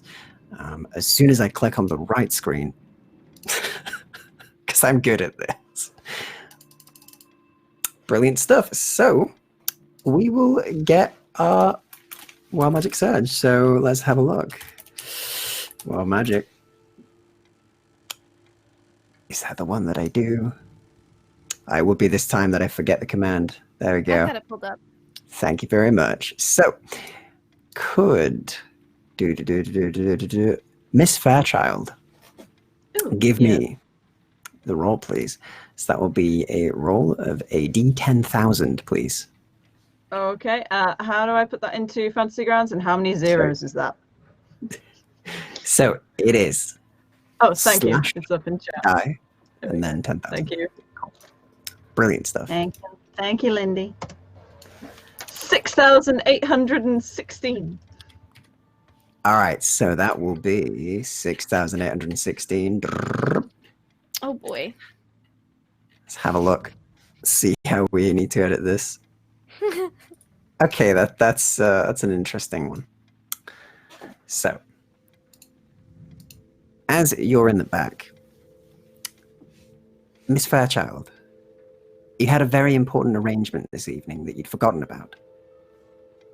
Luckily for you, it seems that everything that happened with Havelock was much earlier in the day. And you remembered that you were supposed to do a massive favor for some of your friends, and you were supposed to be playing a tree in the Nutcracker. Luckily, you knew that nobody would ever recognize you, as you only do this role at each sunset. Right. But you know that you are due to work until dawn. Mhm. And as you were stood there dressed in your tree costume, Havelock luckily safely in bed, securely away, very carefully there, you see Miss Tillie Griffiths and Delilah Berkeley walk in. And the two of you see Miss Fairchild as a tree. We were probably like mid-conversation. You remember that the with tree this? performance was particularly poignant? Even yourself, Yes. Delilah, who occasionally peeked up, you did remember seeing the tree. They were very still. They were very lifelike almost. They were almost just like a tree. Their branches were grand, and they stood in the background, and they were there looking very grand the entire time. They had a very good stillness about them. They never moved unless they needed to, like swaying in the wind. They embodied the role of a tree. They are the tree. That tree is Miss Fairchild. Yes, I was probably gonna be like, oh yes, it does sound very. Tillie. I see it too. All right. Thank you for answering my question. They have rather lovely branches. Yes, very lovely branches. Miss Fairchild, is that you?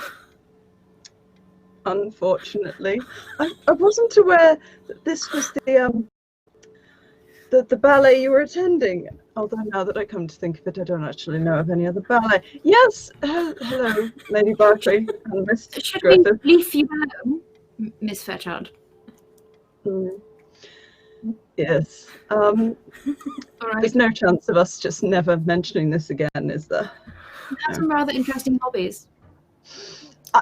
Well, you did make a magnificent performance. A debt to be repaid. Thank you. It's good to see you branching out. Oh, just Delilah will just kind of cover her mouth with like her fan as she laughs. every pun is just like a wince, and just I deserve this. Just kind of like. Yeah, and she gives you a little smile. Social contracts are something I try to avoid, but unfortunately, it was a debt that needed repaying. Yeah, some roots you dig deep. Well, I will leave you with that. And yes, excellent work. Thank you, Miss Griffiths. Right. Yes, I I think believe if we we're- mentioned this to Magdelena, we would never hear the end of it, so Please do not. Please. I wouldn't think Do of not. it. And so it's on that note that you are all approached, as the actors do actually recognize you. And after they all do their initial greetings, and you give them their presents, and you speak to them and thank them, of course, as is your due, as you mentioned. Eventually, Yeah. the last one to approach is the lovely lead lady of the night, a Lady Annette Leville. She walks up, smiles politely. She has sort of curly brown hair, and is very well presented.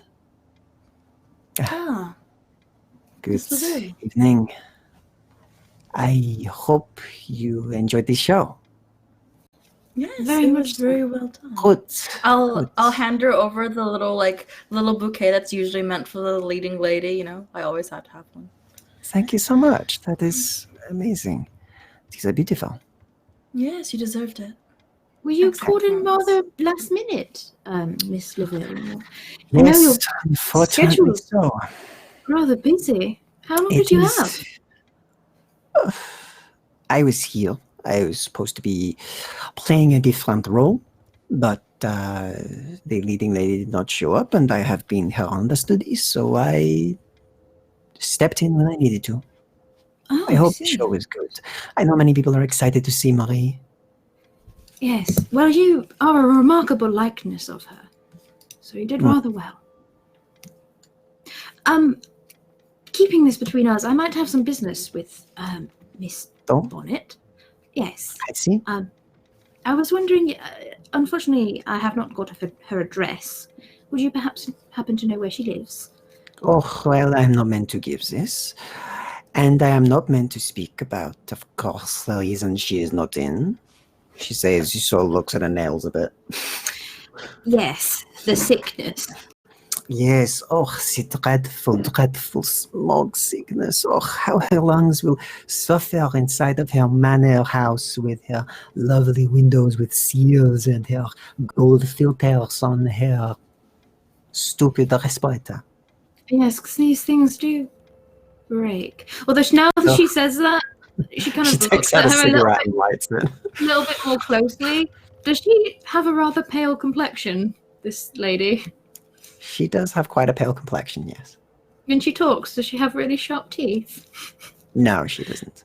Okay. I was just really suspicious for a moment. I like how Okay. you check every single time now. Well, anyway, it is a shame that she could not make it, but I've heard rumors of where she could be. Yes, I would very much like that. I kind of look, am all to say noble and that. distraught. She says she I would takes love to another pay her drag a of her visit. cigarette. I had interest, Ned and I, to Visiting will be offer her difficult. patronage. Oh, is she under watch right now? Somewhat, maybe. I've only heard rumors, but there are a few things going around in the community right now, with the acting community. Not just smog sickness, I take it. No, that gets around, but not really with the ones that get into theater or ballet. Theater is rather less important now. Plays are very banned, so there are many that we cannot do. A shame. It is, It but really what you is. do have, you perform beautifully. Thank you. It's all right. We do what we can, she says. It's my smiling. first time at the ballet, so I've But I'm glad you enjoyed yourself. been quite swept away. Very much enjoyed playing and doing this show for you. So I'm so happy that I could bring you this. Yes. So one could even say that perhaps you wanted Miss Bonnet, and maybe out of the way. Yeah, are you trying to do this strange detective thing where you frame me? Because, yes, she is, as you would say in England, a bitch, but Noted. she is also not somebody that I would make any sort of risk on my careers for. I have been working at this for years longer than her. And yes, there is some annoyance because of her coming in and stealing some of my spotlight, but I would not wish her harm. When we say break a leg, we don't mean literally. Well, if she broke her leg, she'd still be here. Exactly. So, you know, I do. It is a Well- habit. I have my suspicions. Of course, I've had my own ideas of what is going on, but Well, you were closest to them, right? well, have you, by any chance, heard of the shops? A new Have we group heard of the downtown. shops? You haven't. And Tillie, neither of you. Okay. What? No, not at all. Ugh, they are having you. People who disagree with the way that things are and disagree with the banning of certain materials our plays, stories, arts, different things that aren't afforded to us, things that we cannot no longer perform. These sharps, they're a part of a group that perform these things in secret. They have secret theaters and they play in them. They change different ones at different times and they put on a show. Ones that are risque, you could say. Oh, practicing free expression. Somewhat. Right. Some would say that there is a undertone to it. Well, that is the part that we know. We know that they also do other things. Down with the establishment, vive la revolution, and all these things. Oh, right. Yes. Yes. Do they often change locations then? All the time. So Very you often. believe do you think Miss Bonnet might have gotten involved? I think so. She's always been seeking something new, something more exciting, something truer. She also just got bored. Yes. When one's at the top already, where else is there to go? Mostly down. Yes, that's what I'm worried about. Her address. She changes location depending on her suitor at the time. Currently, I don't know. But she hasn't been home anyway. She disappeared about a day ago. I think I know where. But it will cost. What will it cost? A good review from a detective and a lady. Give your own honest opinion of how good tonight's performance was and how, as the star of the show, of course, I brought it to a new height. If you can do this for me, I can tell you a location. No pain. About that, other than this one performance, because Delilah loves like theater and art and music, is she actually good? Because this will Yes, determine how she much is. pain it is. Oh, that's fine then. I'm happy to write a good review of her if she's actually good. She is good, but she's currently, she's the second, you could say. This is why you retire early and marry rich. Not that she actually planned that, but yeah, she thinks that is doable. I do admire your talent. I have been following your Thank work for you. quite some time now.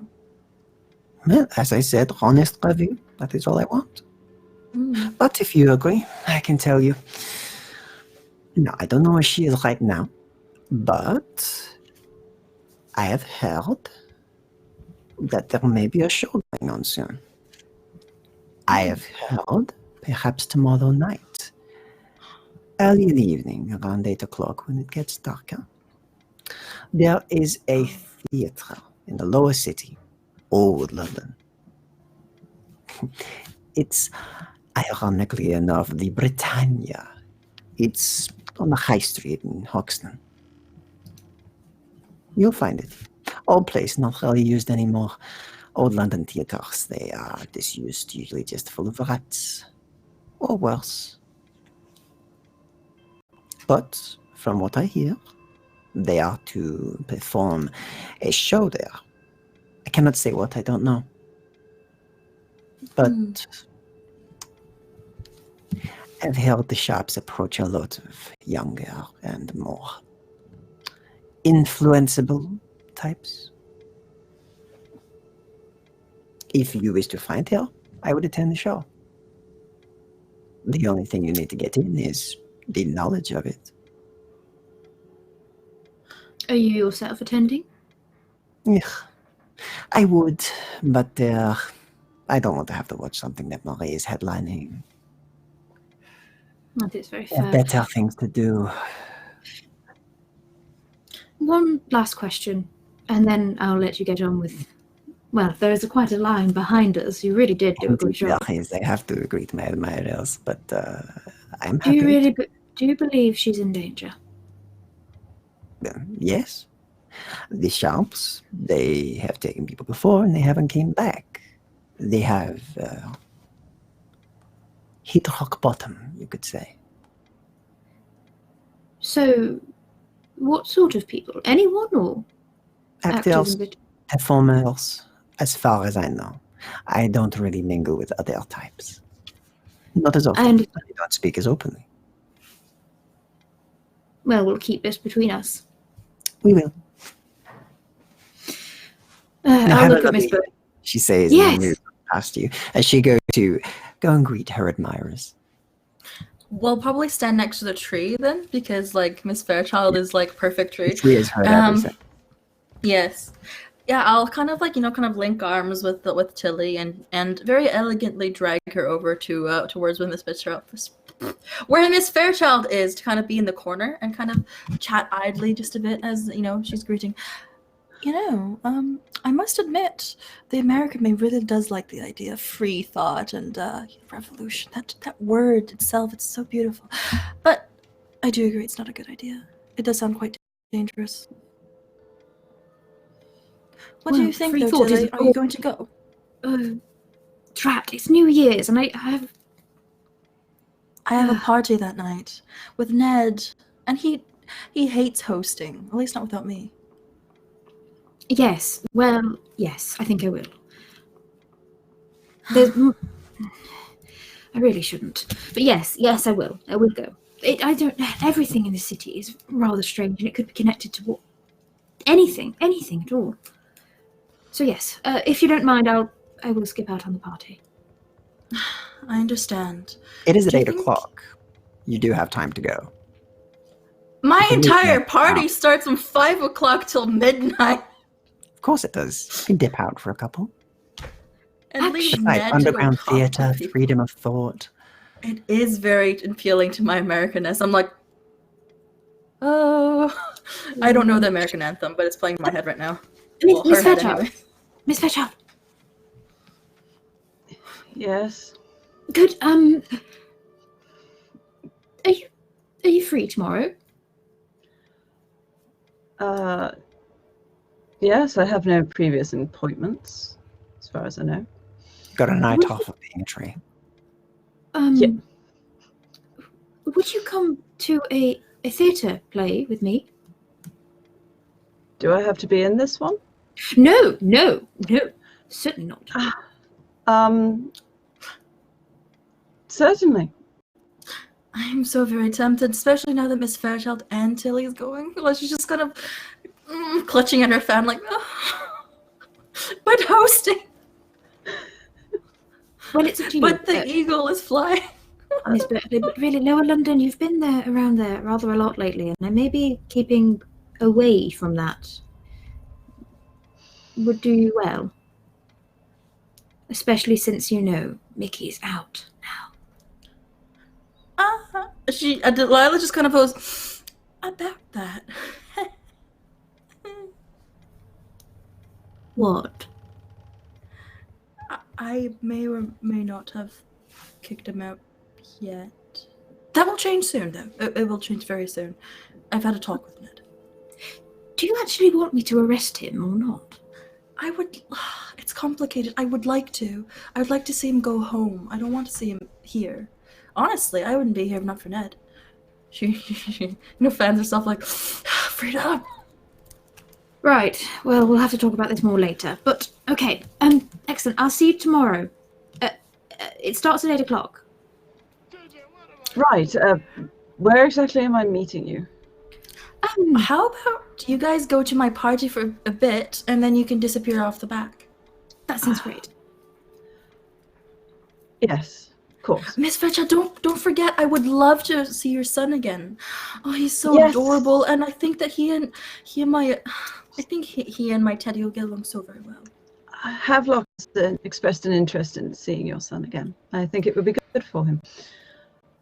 I think so too. There are not many young boys, well, that would be the right mental capacity to play with my son. He's such a genius, just like, my baby. You have flashbacks to Havelock sat there with his complete history of Britain books that he's just rifling through. There's there's a smug smile trying to creep across her face, but she is controlling it. She's like, yes, quite a genius. And I feel like the two of them will get along so very well. So please bring him. Teddy's been wanting to. Well, he's been all but begging me to invite him over so he could show him his complete steam train set. His little mini airship that is. Oh yes! Oh, did I ever mention that Ned makes the most wondrous toys? No. They are quite safe, I presume. Absolutely. You just add water.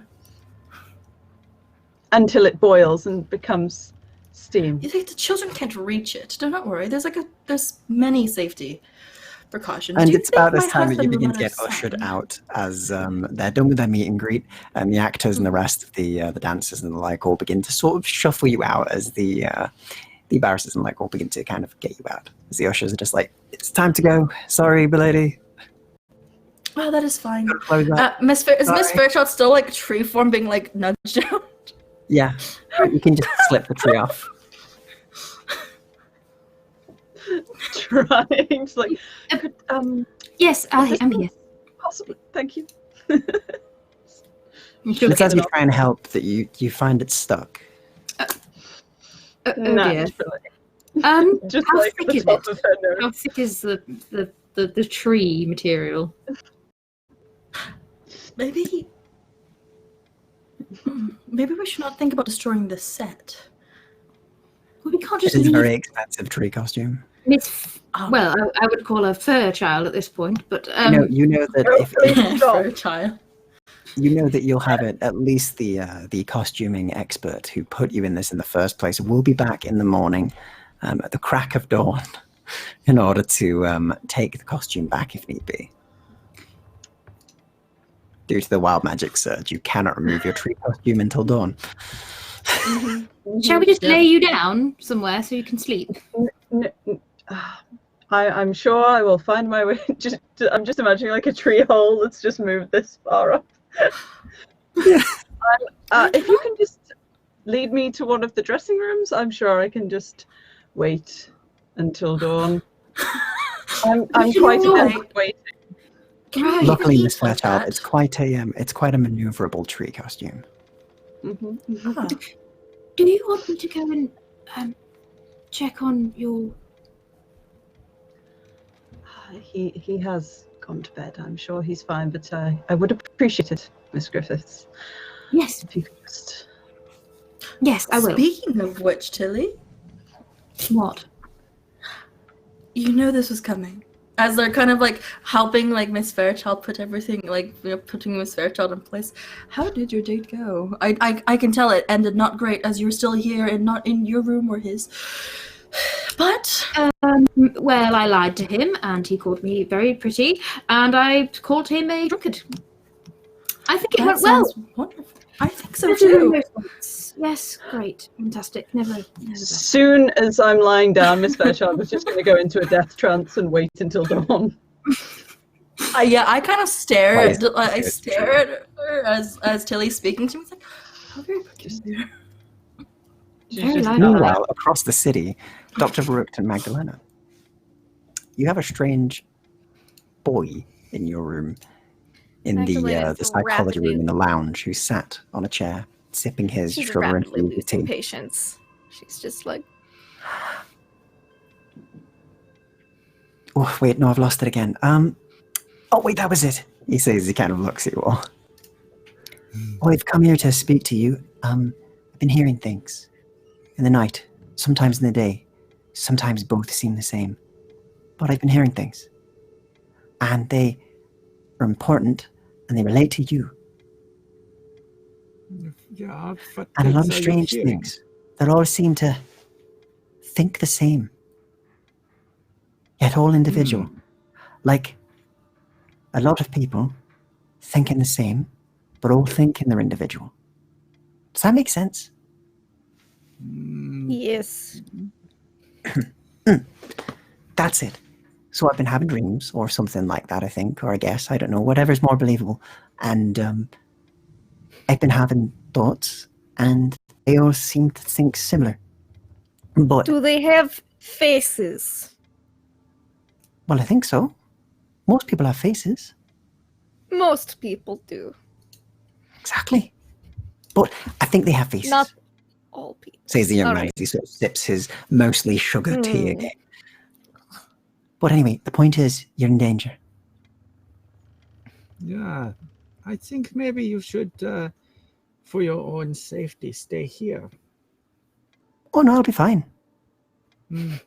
Plus, I shouldn't. Yes? I'll get grounded, and that'd be bad. That's more dangerous than staying here, or like walking back. Yes. I prefer to What take my kind of chances.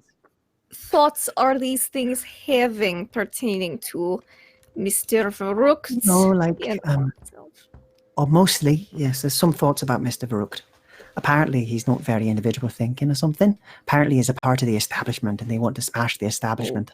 So they decided they're going to kill him. So I can tell you. Right. Ah.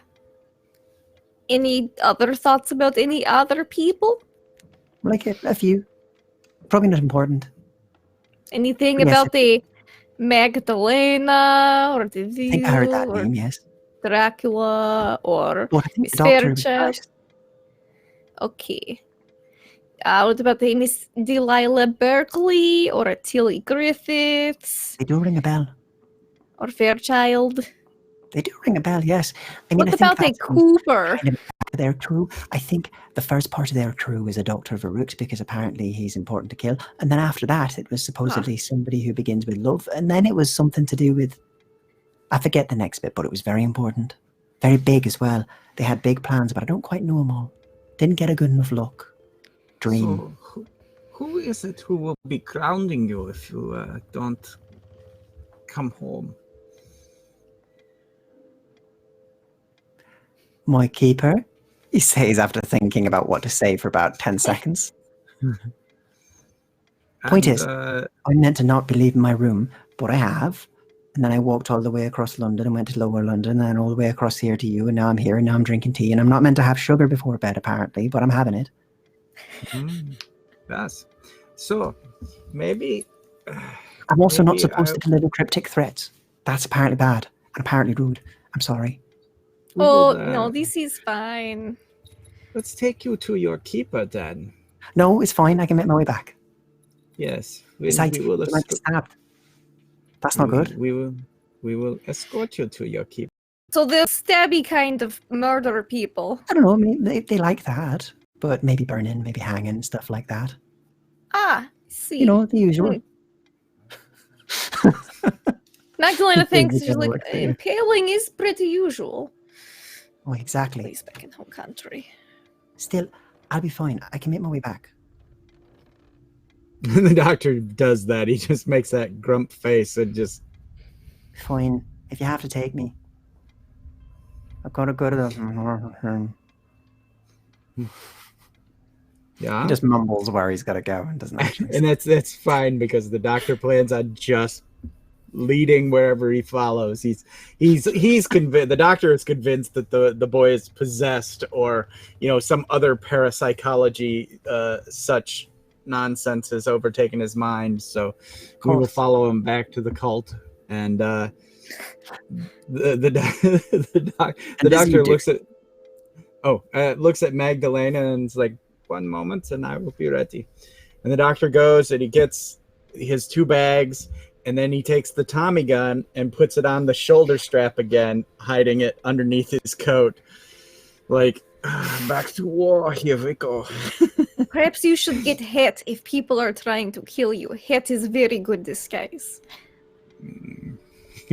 Right, he goes and he gets Herbert's hat because, hair like this. Kind of hurt. Yeah.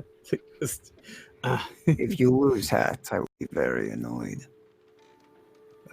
Yeah, I understand. You will double my wages. We will see, yeah.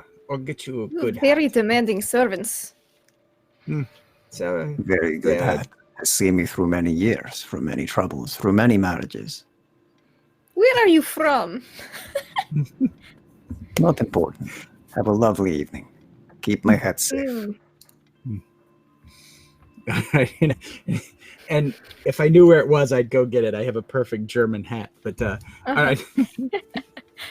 But you take the hat and you begin to make your way out. And you are led, I- though reluctantly. grab my chicken boy. And You grab your chicken boy as well, and you make your way into the night, hatted, chicken boyed, and ready you go. As the small lad sort of leads you through, and he's just like, "No, really, you don't have to follow. I'll be fine." As he keeps on making his way back.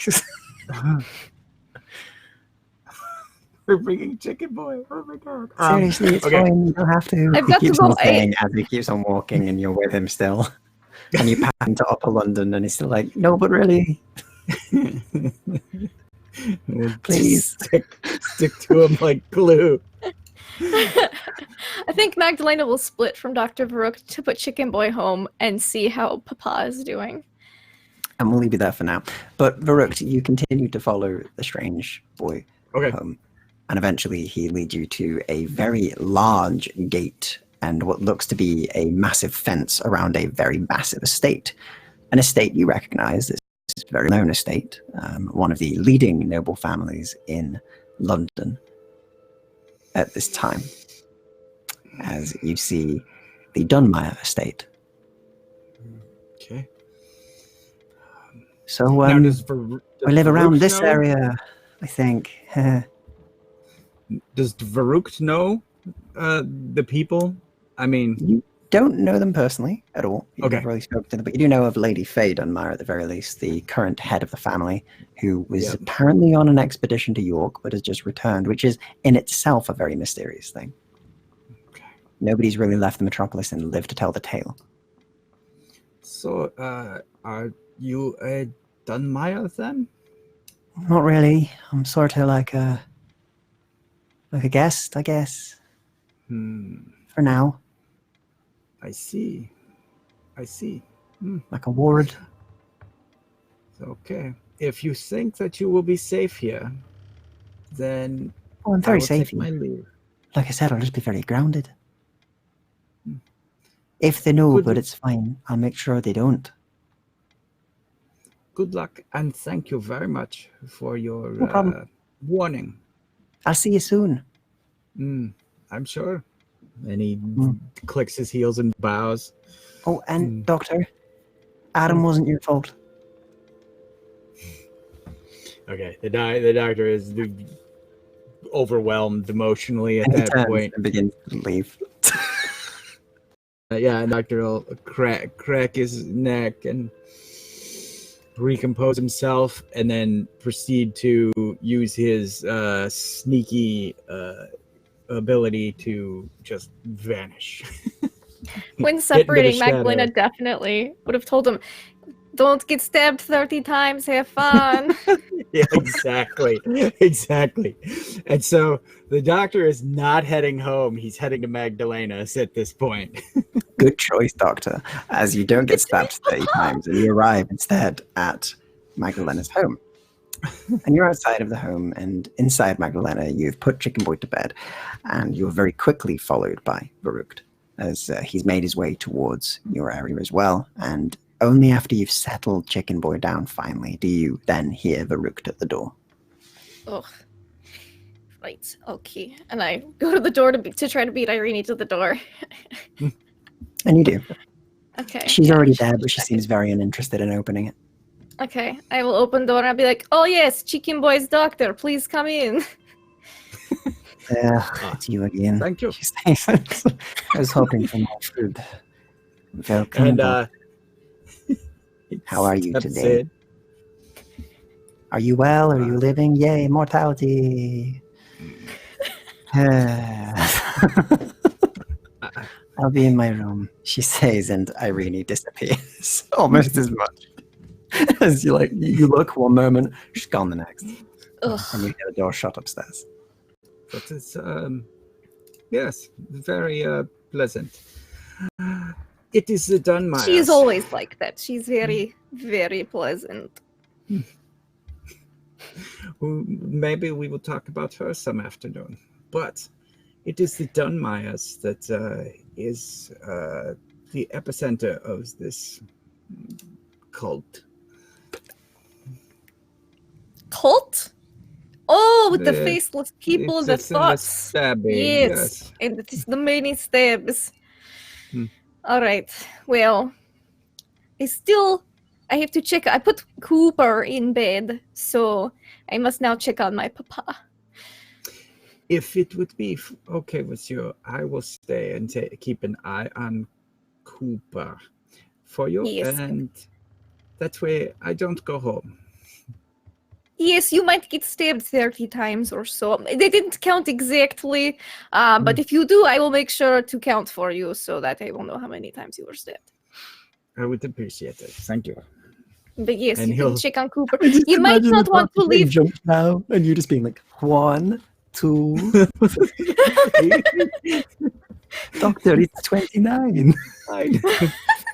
The missed Yes, one. you may not want to leave Cooper's room though, because Papa might still be a bit hungry, and Irene, I don't think she Upstairs, will. you do hear, Magdelena, I hunger. And I And understand. the crash of lightning in the background. Of course, Papa. How are you feeling? Hungry. All right, we can get snack on the way to see Queen if you still want to see Queen Ooh. tonight. And It's the getting there. doctor. Make it tomorrow night. Yes, Papa. Late. Of course. After the new year. I wish to bring in the new year with New Britannia. New Oh, I do love Transylvania. it. New Wallachia, perhaps? I like it. I like it. I'll Yes. consider it. Okay. All right, Papa. Also is- thinking Dracul, but Ooh, I do Many like names. that as well. Yes, we'll Or have the to put them all in hats and then pull one out.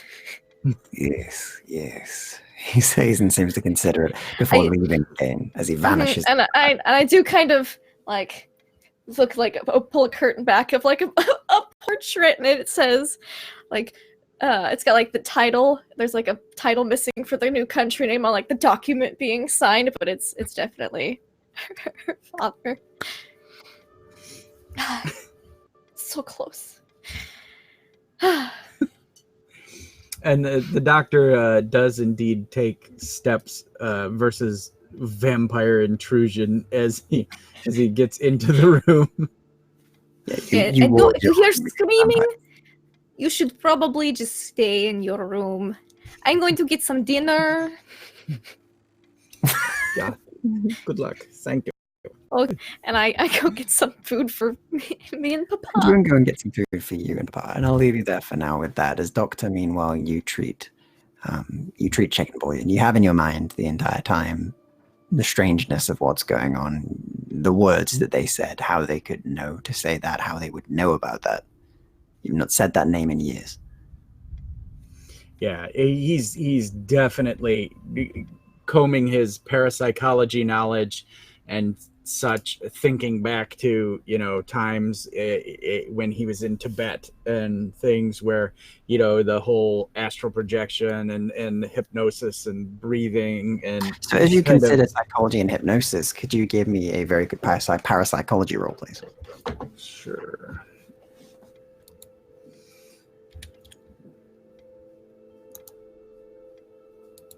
Let's see what you get. So that's 2d10 plus your parapsychology. Very nice on a 15. Possession.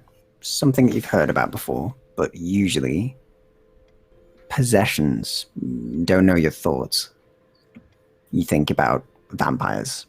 Usually, at least from the ones you've experienced, they can command thought but not read it so much.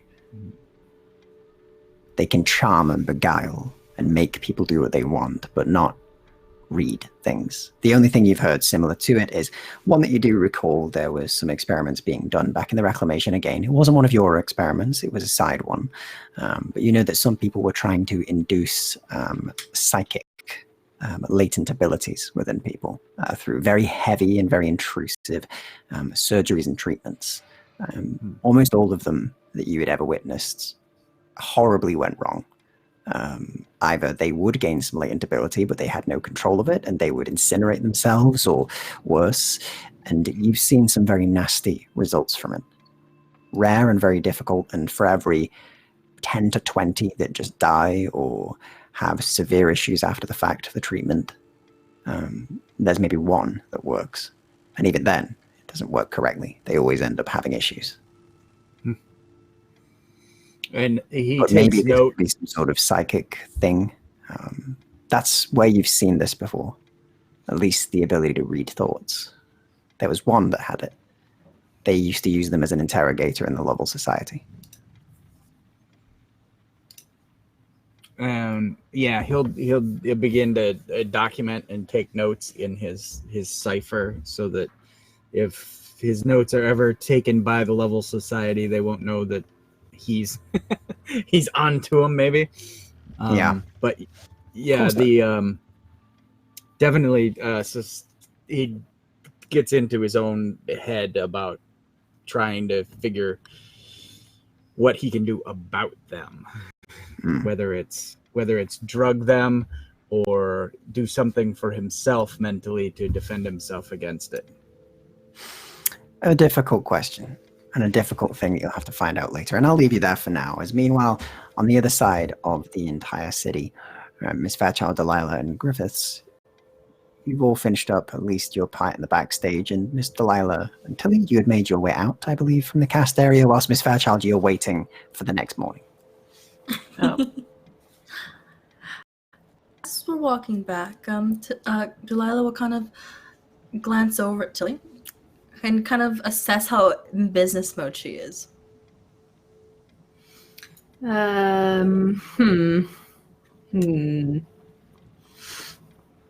A bit. she's kind of walking with purpose. She's not really taking much time to enjoy the sights at the moment. Every time you speak to her, she almost like sort of shakes her head and like gives you a small but very weary smile. So she's kind of, she's detectiving, but she's pretending she's not. Or trying not to. Okay. If she's in that particular mode, then Delilah was kind of like, Tillie, there's something of interest for you.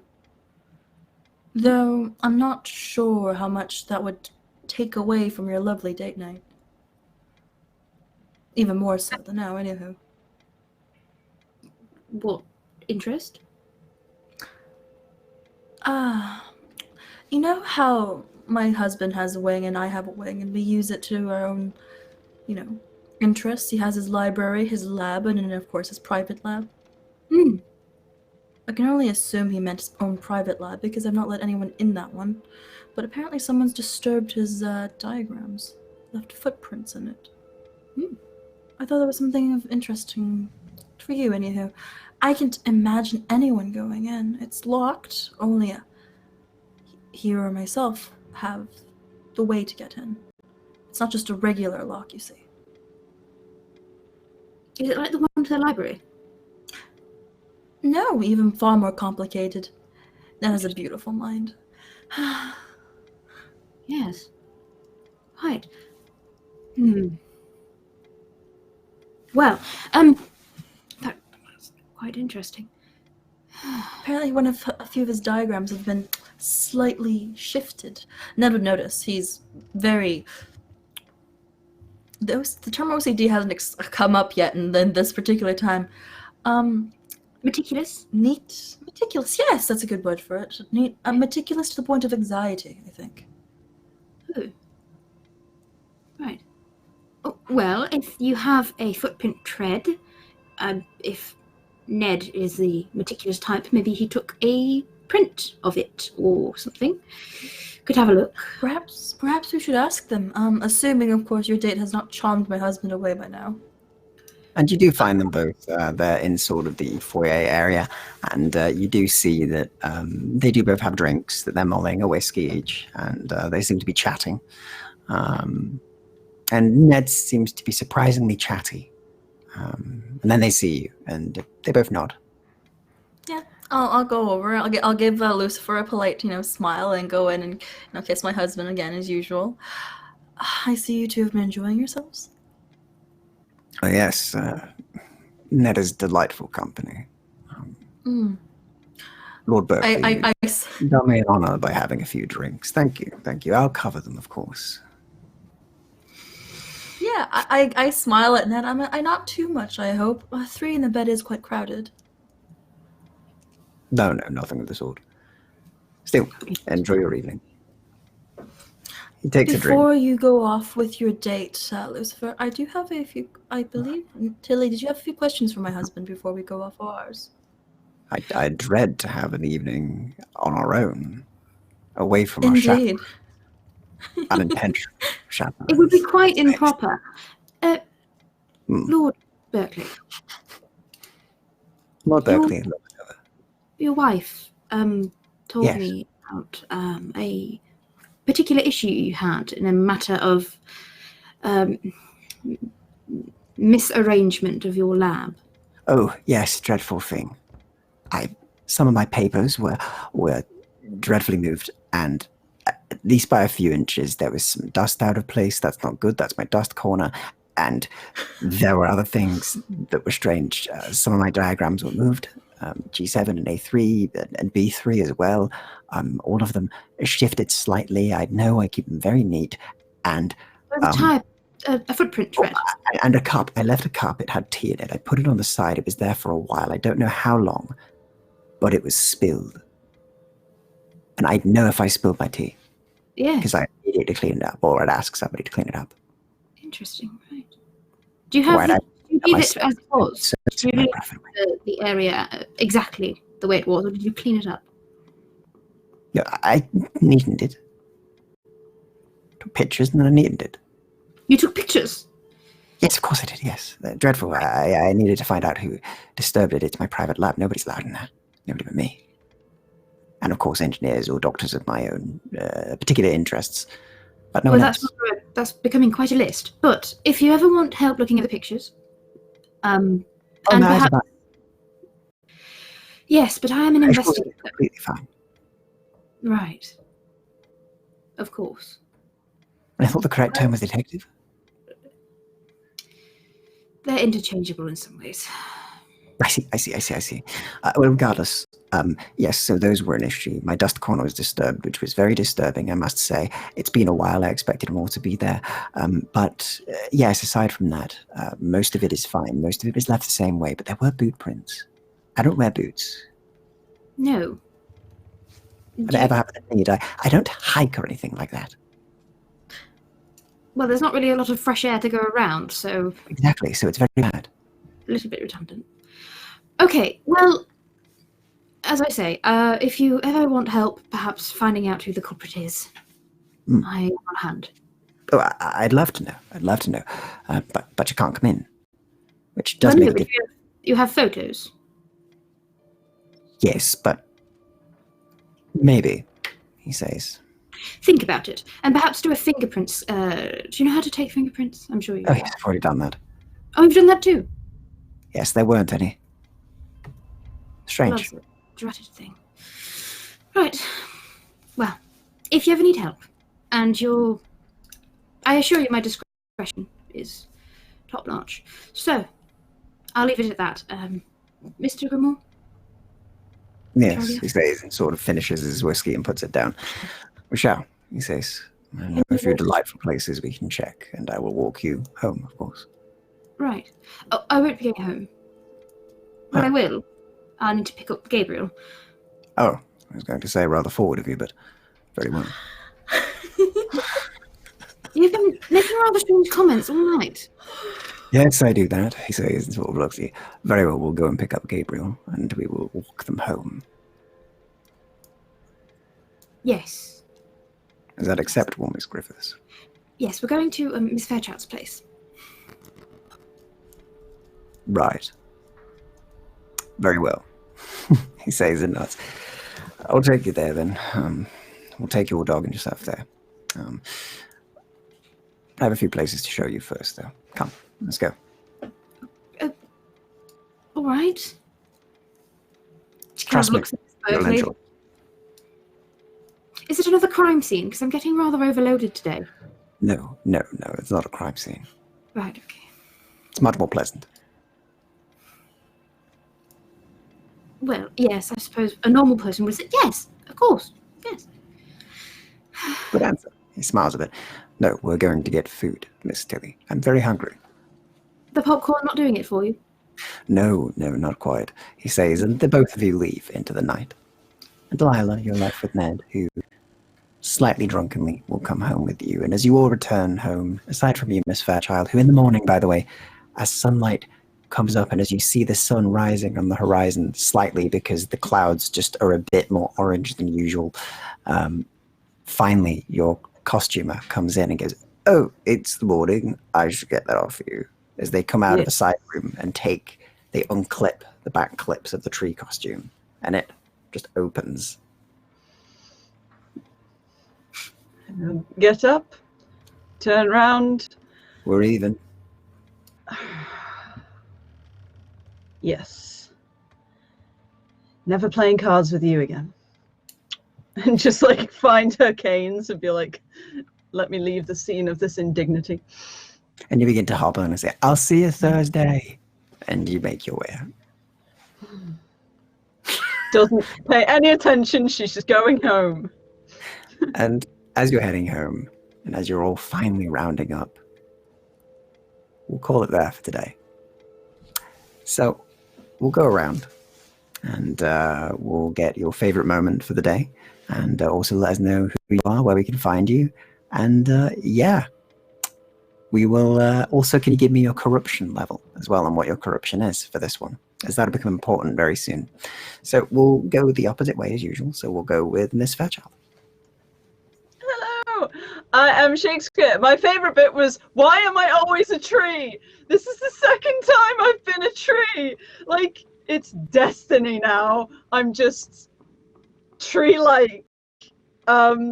That was an amazing wild magic surge. I really enjoyed the ridiculousness of it. But I also just, I really enjoyed the creepy child. That whole sequence of just Verrucht kind of being like, yes, talk while I just hold my weapon. And Magdalena just reacted to this like, this is normal. Like, weird stuff. Where are you from? Just, it was amazing. That whole sequence was just so charming and yet chilling, which is basically a tagline for this show.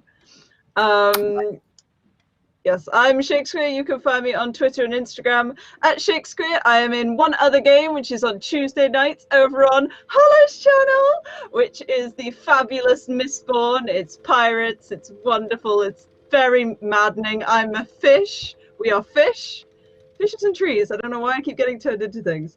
You can also check out my Twitter where I knit things, like Dr. Woolrucht, who has a seagull in his bag for reasons. Don't ask. Yeah, so you can find all of my knitting stuff on my Twitter. Please do come talk to me. I like making new friends. Brilliant stuff. Oh, and my corruption. I forgot my corruption. Yeah, what is it? My corruption is ravenous. My character is obsessed with food and eats gracelessly and horrifically, just stuffing her face. And it is at level 3. And Delilah Berkeley. And thank you for playing. All right, so I've been playing Delilah Berkeley this session, and Delilah's favorite moment. Well, Delilah has her favorites, and I have mine. Delilah's are, I cannot say, but as for me, there's many very tasty moments here, but because I'm such a massive shipper, I will give it to Tillie and Lucifer's date. I have been planning this for months and hoping for months, just like Delilah has since October. So it has come, my ship, and has begun set sailing. So I'm very pleased. There's other parts that are really good, but I can't really, keep talking. So as for my corruption as Delilah, it is obsession. Before it was obsessed with finding a way to get her husband out of the mirror, and now it's more just learning more about the man in the mirror that is her father, so she can, reclaim his innocence and figure out what the hell happened, and learn about mirrors in general. Mirrors, obsession. She's level 1 though, which means that she has a lot of time to not invest. Oh, my cat's woken up. Yeah, she has a lot of time and energy and everything else right now because she's only at level 1. I'm lucky right now. I should have said that. And as for who I am, I'm L'Oreal Lark, or Lark Loria on Twitter and Loria Lark on Instagram. I post things I like to draw or sing about. Usually it's basically fan art for my D&D games and the other miscellaneous themes that I'm in. I'm a bit of like a junkie for that sort of thing. So you usually find me at like 1 a.m. or 2 a.m. posting random shit on Twitter. That is me. And I'm on Hollow's channel on Saturdays. What yeehaw. There we go. There we go. And moving over to Magdelena DeVille. Yes. Oh gosh, this was such a fun episode. Favorite parts. I liked the appearance of Frank, our creepy little psychic boy. He's so great. He debuted in our other campaign, and I loved the crossover. I also loved Dracula being like, yes, no, this is great. He will be the great vampire slayer that I hoped you were going to be, but you're just a disappointment. So train Cooper well. It's the story of Magdalena's life, basically. And I also loved Dr. Varrook like doing a psych eval, and Magdalena just thinking, he's really interested in the glory days. Like, because it's all about her. Because she's, bless her, spoiled princess with daddy issues. Of course, there's too many good moments. I loved the tree. I loved the date with Miss Tillie Griffiths because I implicitly trust Lucifer because he's just a great character. And no harm has ever come from us interacting with him, or especially my other campaign too. He's just been great. He's lovely. We should all trust him implicitly. You can find me online at LaughLoveLindy, where I am somewhat paranoid and never trust anybody, so it's fine. I play games on my channel on Mondays and Tuesdays every week, and we have once-a-month campaigns of Aliens and Teenagers from Outer Space. Our Aliens campaign is going to be next Friday, the 7th, so check that out. We've got a special guest. It's going to be a super awesome episode, and stay tuned for our dates for the other stuff that I'm working on, fun projects and things. And if you liked this episode of Unhallowed Metropolis, check out HoloTales channel this Saturday for our finale of our other campaign, in which I play an amnesiac con artist. And I may get shanked by a vampire. We'll see. Maybe. It's it's fine. And also check out the podcast Tales from a Hollow World, because it's also very excellent. Thank you so much. All right. Thank you so much for playing, Magdelena and Tillie.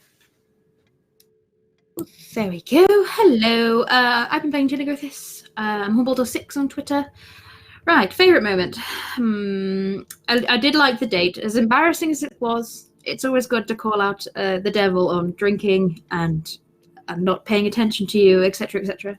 But I also, I really loved watching Miss Berkeley interrogate her husband from afar and just like looking at the man sweat. And he's like, oh, he's been through a time and it's not going to get better for him.